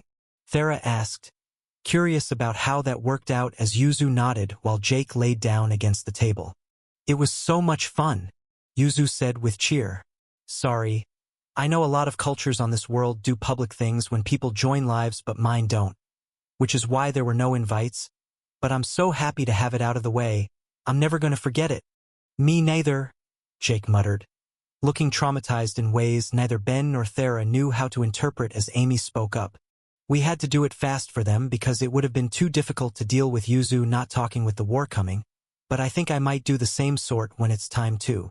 Oh, you absolutely should, Amy, Yuzu gushed. There's nothing more exhilarating than to see someone put their life on the line in the name of their love. I'm sorry, what? Ben asked, looking at Jake, who'd only sunk into himself more and more as Amy brought up the prospect of wanting the same style of wedding. Yuzu's culture is violent and insane, and I'd never get married again if Amy wouldn't make sure to put me in the ground. These are scary women, Ben. If I ever need help, you'll do me a solid. Right? He looked to the man before him, originally just an acquaintance on his home world, but now to the point where he'd be comfortable calling him a friend, and saw the look of hope in his eyes at the thought that Ben would be in his corner, while at the same time, Ben remembered that he'd entirely gotten himself into that mess by agreeing to the proposal of a complete stranger. Jake, he began solemnly, I promise I'll make you the best tombstone anyone has ever seen. Since they'd had dinner early, that left plenty of hours left in the evening before they all needed to turn in to be ready for what they were facing the next day, and it seemed Jake had somewhere in town he wanted to show them, all but vibrating with excitement once he got his energy back, while Amy could only look at him in disappointment as they made their way through the streets, taking roads that neither Ben nor Thera had been down in their time there to get to a small building that was just a little out of the way from the main road with lights and signs of all sorts up to draw people in. The mystery of it couldn't help but prick at Ben's curiosity as Jake kept quiet on what they were going to see as he dramatically threw open the door. The building packed as Ben and Thera stared in blankly. Well, Jake said, staring at him smugly, bet you never expected something like this to be on the world. Yeah, you're right, man, I never would have guessed, Ben said half-heartedly, not sure how serious the other guy was being. I get it, you're shocked. I was too. I'll pay the entry fee, so just take it all in and explain things to Thera when you're ready. 'Cause I'm killing the rest of the night here. With that he ran off, Yuzu and Yuliel going with him as Vasta and Amy hung back, Ben looking the latter in the eyes while she seemed to be struggling with a headache of her own. So, he began, stopping as she held up a hand. I know. I mean, I didn't even end up changing the name. It even has the English word video in it and everything. Listen, every day I try and tell myself I'm not in love with an idiot, and every day he proves me wrong, so can we not focus on this too much? But you didn't tell him this was me? Like, I don't own this place and someone definitely made everything off of my designs. But this was obviously me, right? Look, he got real excited about showing you both when we found the place that I missed my timing to point out the obvious, she explained, with Thera looking at her with pity and Vasta picking up what was going on through context. I mean, don't get me wrong, this actually is exciting to see. I never expected anyone to take all of the designs I made for video games and put together an arcade. It looked like going to the trouble of designing and simplifying the enchantments as much as possible had paid off big, as each wall was filled with crystal screens. Bigger than he'd need to make to hold the enchantments, but to the point that it was probably helping the playing experience as children and adults alike were enjoying themselves on what he'd been so carefully designing in the bits of his free time he had, with even an area at the side where whole enchanted slabs could be bought to bring the experience home. Seeing people using the bikes he'd designed in the city had been exciting enough. This would have been on a whole other level if he wasn't stuck wondering how Jake hadn't managed to figure out just who was responsible for introducing that style of game to the world, when there was only one enchanter among the human otherworlders that could have made it possible. Still, he could see Amy was struggling with how oblivious Jake was, so he decided to cut her some slack. I mean, since we're here, do me a favor and tell me if there's anything you think needs improving or any classic game that's missing. In the meantime, I guess I'm going to be seeing how well whoever enchanted all of these managed with my designs. Should be a fun way to kill some time. All thoughts of the coming trial gone from his head, Ben went in to find Jake, wanting to see just how much entertainment the other human would be getting without knowing Ben had made it possible. It's not too late, Ben. Tell them you'll actually be in the library waiting for them all to finish up and pass the time reading some books instead. Myriad futilely begged him, with Nair choosing a different avenue. Or face Craftsman's Tower instead, since it would pay off a lot better for you in the long run. Come on. It's been ages since we've had a challenger and it's comparatively safe. No and no. Guys, I'm not going to stand by while my friends put their lives on the line, and I'm not taking a completely different trial. Seriously, why are you pushing that? Mostly curiosity, Nair said with a shrug. As more and more of Myriad's believers are reaching the point that they can use that connect skill for enchanting, the more the various crafting gods are growing interested in it. As a person who not only has the highest level of the skill on the planet, but also has 2 awakened crafting skills, there are plenty of us who want to see how far you can go with it, he explained, his form glowing slightly brighter as he brought up what he thought would sweeten the deal. That's not mentioning the fact that it's at least partially acting as crafting skill, meaning that if you get to the top, we could push it over the edge for you. Nair had been right in saying it. That tempted him. It tempted him so much that he almost gave in, resisting only for the fact that he didn't believe that as things stood he'd make it to the top, meaning he'd be wasting his time and potentially throwing himself into danger for, at most, the blessing. Maybe if I had some actual colleagues I could do it with, that would be one thing, but as it is, do I even know anyone with any high-level crafting skills who I'm close enough to do a trial with? As he asked himself, though, the obvious name came to mind and his eyes lit up at the thought. If I could talk Falk into joining, he could 100% carry me to the top. There's no way he couldn't. Except he can't take the trial again, Nair said, letting a bit of info slip that Ben made sure to file away. Of course, a person with a 9th-leveled awakened skill would have already done the trial.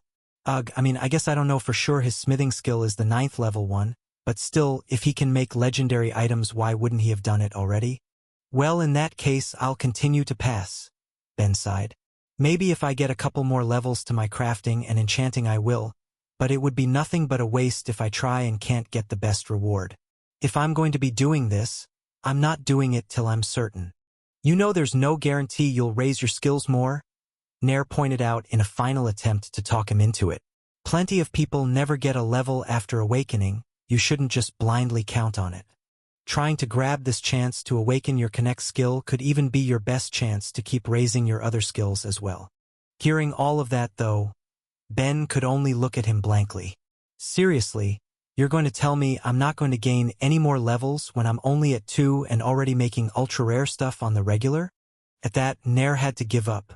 Part of his interest lay specifically in how far above what was expected of his level the boy was hitting, to the point the crafting gods who were taking notice were confident that he'd at least get to the 4th level of his awakened skills before coming to a stop. But with the very real chance that Ben could die on the 1st or 2nd wave, he and some of the others simply wanted him to awaken his connect to see what it could do before that could happen. Fine, I give. Just don't go regretting not doing it when the world's burning around you, the god grumbled, with Myriad feeling at least a little relieved with how the conversation had turned out.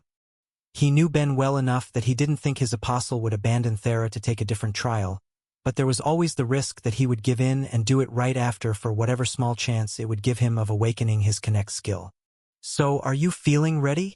Myriad asked, knowing the answer wouldn't change anything. As I can be. Pretty sure the OL headache isn't going to be too much of a distraction, and I made most things I could think would be helpful. And hey, I'll be resting up here for hours, so I should be in top shape. Or as top as I can manage, I guess. Both he and his god wished he was going into this with a decent night of true sleep, resting his mind along with his body. But Ben knew without even trying that it would be another day of nightmares if he did. The coming trial was too fixed in his mind when he was already struggling with the memories of the last one, but at the very least his body was getting some peace, so he contented himself to passing the few hours he had with the two gods before he had no choice but to get up and start the day. Getting up and dressed, he and Thera made their way to the coast, standing in front of the trial entrance as they waited. They'd been there a few times already in their weeks of study, having gone to admire all 11 that were present in all of their majesty. Each one was huge, with Ben estimating the diameter of each tower being almost 100 meters across as they towered above the city, looking like they had far more than the 5 floors he'd been told about, but beyond that there wasn't too much to be said. The magic laid across each of them was as impressive as any other trial he'd seen, but he didn't think there was anything exceptional in it either, at least not more so than any of the smaller trials, and they were all practically identical bearing the doors on each one. As for the Earth Tower in front of them, it had a collection of tight lines and dots for the pattern on the front, with a large symbol of a mountain representing the Earth Affinity front and center, with the other 10 magic options having their own symbols around it. The other trials had other designs. The water tower made sure that the wave symbol was at the forefront, with the design behind it seeming to have lines that looked more like rivers than the straight ones and right angles of what they would be walking through, and the fire tower was more empty in its look, having a few pictures of bonfires scattered over it along with the magic symbols. Ben had evaluated each pretty lowly for their artistic value, but they got the point across well enough as he stared at the one in front of him, taking it all in before he would have to step through it. It was only a few minutes longer before their companions joined, all of them decked out in light armors while both Jake and Yuzu held staffs in their hands, with Amy holding the weapon Ben had made her, along with 2 more noticeable additions to her outfit. "Having some issues with what I made you?" he asked with a cocked eyebrow as he stared at the sword on her waist and the shield hanging from her back. She froze at the question, staring blankly at him for a moment as it looked like she was trying to figure out what to say on it, eventually only shrugging. "It's nothing wrong with what you made. It just doesn't hurt to have some backups." True enough, I guess. Looking at both, it was easy for him to see that both items were in the high grade of rare, and seemed like they had been made specifically with earth magic in mind. Both had exclusively earth enchantments on them to strengthen them, and Ben had to admit that they looked well made, even if it did pick at his pride that she felt the need for backups considering how good the item he'd made her was. Seeming to sense this, Jake jumped in, changing the subject as he looked at the 2 of them. "Ignore what we're wearing though, Thera. How does your armor look so cool? It's like you're wearing a dragon's skin or something. And Ben, your outfit looks even more bizarre than yesterday. I'm digging it." "Hey, I'm practicality before I'm form," he told him, not particularly caring how he looked.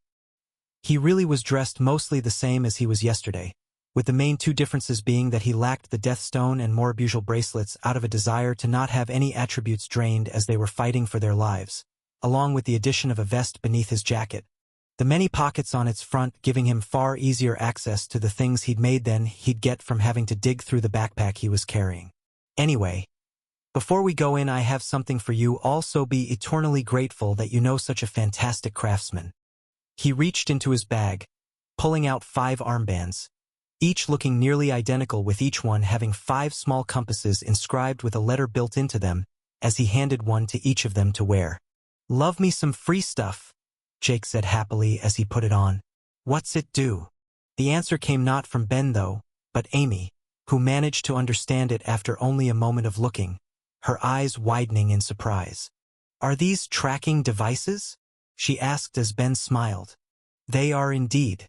If any one of us gets separated, then you can follow the pointer to their direction. It's just going to send you into a straight line towards the person if you follow it, but hopefully we won't even need them to begin with." They were extensions of him learning to enchant with his bind skill, and clever applications of it too.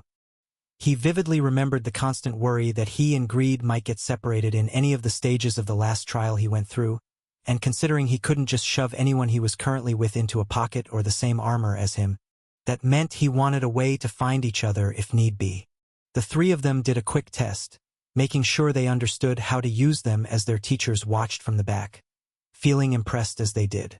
"Don't suppose that we could get something like that for finding these 3? Vasta asked, thinking of how useful it would be for keeping those in their charge safe. "Assuming we don't die horrible deaths and manage to get out of there, you 2 can just have the ones me and Thera are using at the moment," he told them. After they finished the trial, it wasn't like either of them would be needing them, so he had no issues parting like that to earn some goodwill. "So, are we all ready then?" Amy asked them as she looked at her 4 companions, with 3 of them cautiously agreeing while Jake objected. "Hold it. We can't go in like this. Someone needs to say something. We need to set the mood a bit." She couldn't help but rub her temples hearing it, with Jake making the same assertion before they'd done the life trial together.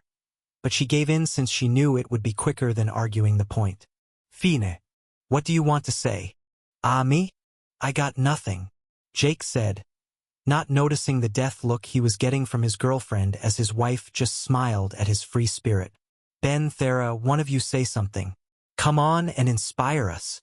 Pass," Thera told him, stepping away and leaving only Ben in the other man's view as Amy mouthed him an apology. "Do I seriously have to do this?" He looked at the 4 with him, and with Jake and Yuzu's positive spirits about it while Thera was trying to keep from laughing, he could see it was doing wonders to break the tension at least, so without getting an answer he gave it. Fine. Speaking purely from my own experience, there's only one thing you need to remember when doing a trial. The gods are your enemies. Their goal is to squeeze as much faith from you as humanly possible, and since they don't seem to much care if you die as it happens, your goal should be to ensure that they get basically nothing while taking all you can. Do whatever it takes to survive, no matter how many levels of sacrilege you gain or what you break doing it, and let's get this over with," his god asked as other voices filled his head as well. Hellori told him, paying no mind to the fact that she'd once challenged him and his god to a fight to be petty. Nair asked as the god's laughter rang out in his head, all of which Ben ignored as he focused in on his friends who all had their own varied reactions to everything he'd said, with Jake being the most positive, letting out a cheer. "Hell yeah guys, onward," he called out, and before anyone could stop him moved to open the door, letting himself inside.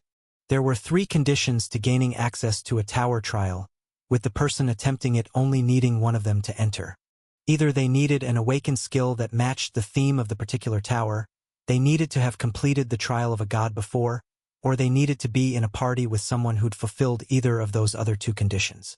Considering that, none of them had any problem as they entered, each following to step through the door, with Ben only hesitating as a notification rang out in his mind. Decline. He hadn't been expecting the notification, but he was grateful to get it as he continued in without further problems. He hated having magics placed on him that could not only control what he would say, but think as well, and the fact that it was presented as an option his sacrilege would block was another excellent benefit of the skill to discover out of the blue. Even if it wasn't given so plainly, he was sure that he would have been able to ignore it if he wanted to, but to not have to deal with it in the first place was a blessing. It wasn't like he was going to spread the information on the tower far and wide just because he wasn't going to be forced to keep it secret. He didn't want the gods to have any more trouble with him than some already did. He just wanted it as an option if he ever needed it. It wasn't even like he was close to anyone else with an earth affinity who might benefit from the knowledge. The only person who came to mind was Sakhel, but he doubted she would be doing something like this, even with any heads up she could get. He stopped thinking about that though the moment he could see what he'd walked into. When the door opened, it had been like a blur effect had been placed over the entrance, keeping any who might have been watching from the outside from seeing what it contained, but now that he was properly inside it was clear enough, even if seeming to be strangely plain. They were in what he would best describe as a hallway of gigantic proportions. The walls and floor were all solid gray stone, with no ceiling to speak of as the walls just kept stretching into the sky. It was roomy too, the distance from one wall to another being maybe 50 meters across, with the hall splitting in too much farther down. A kilometer, maybe?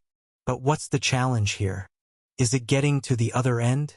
Is something going to try and stop us once we start to move? What could potentially happen with this setup in an earth magic trial?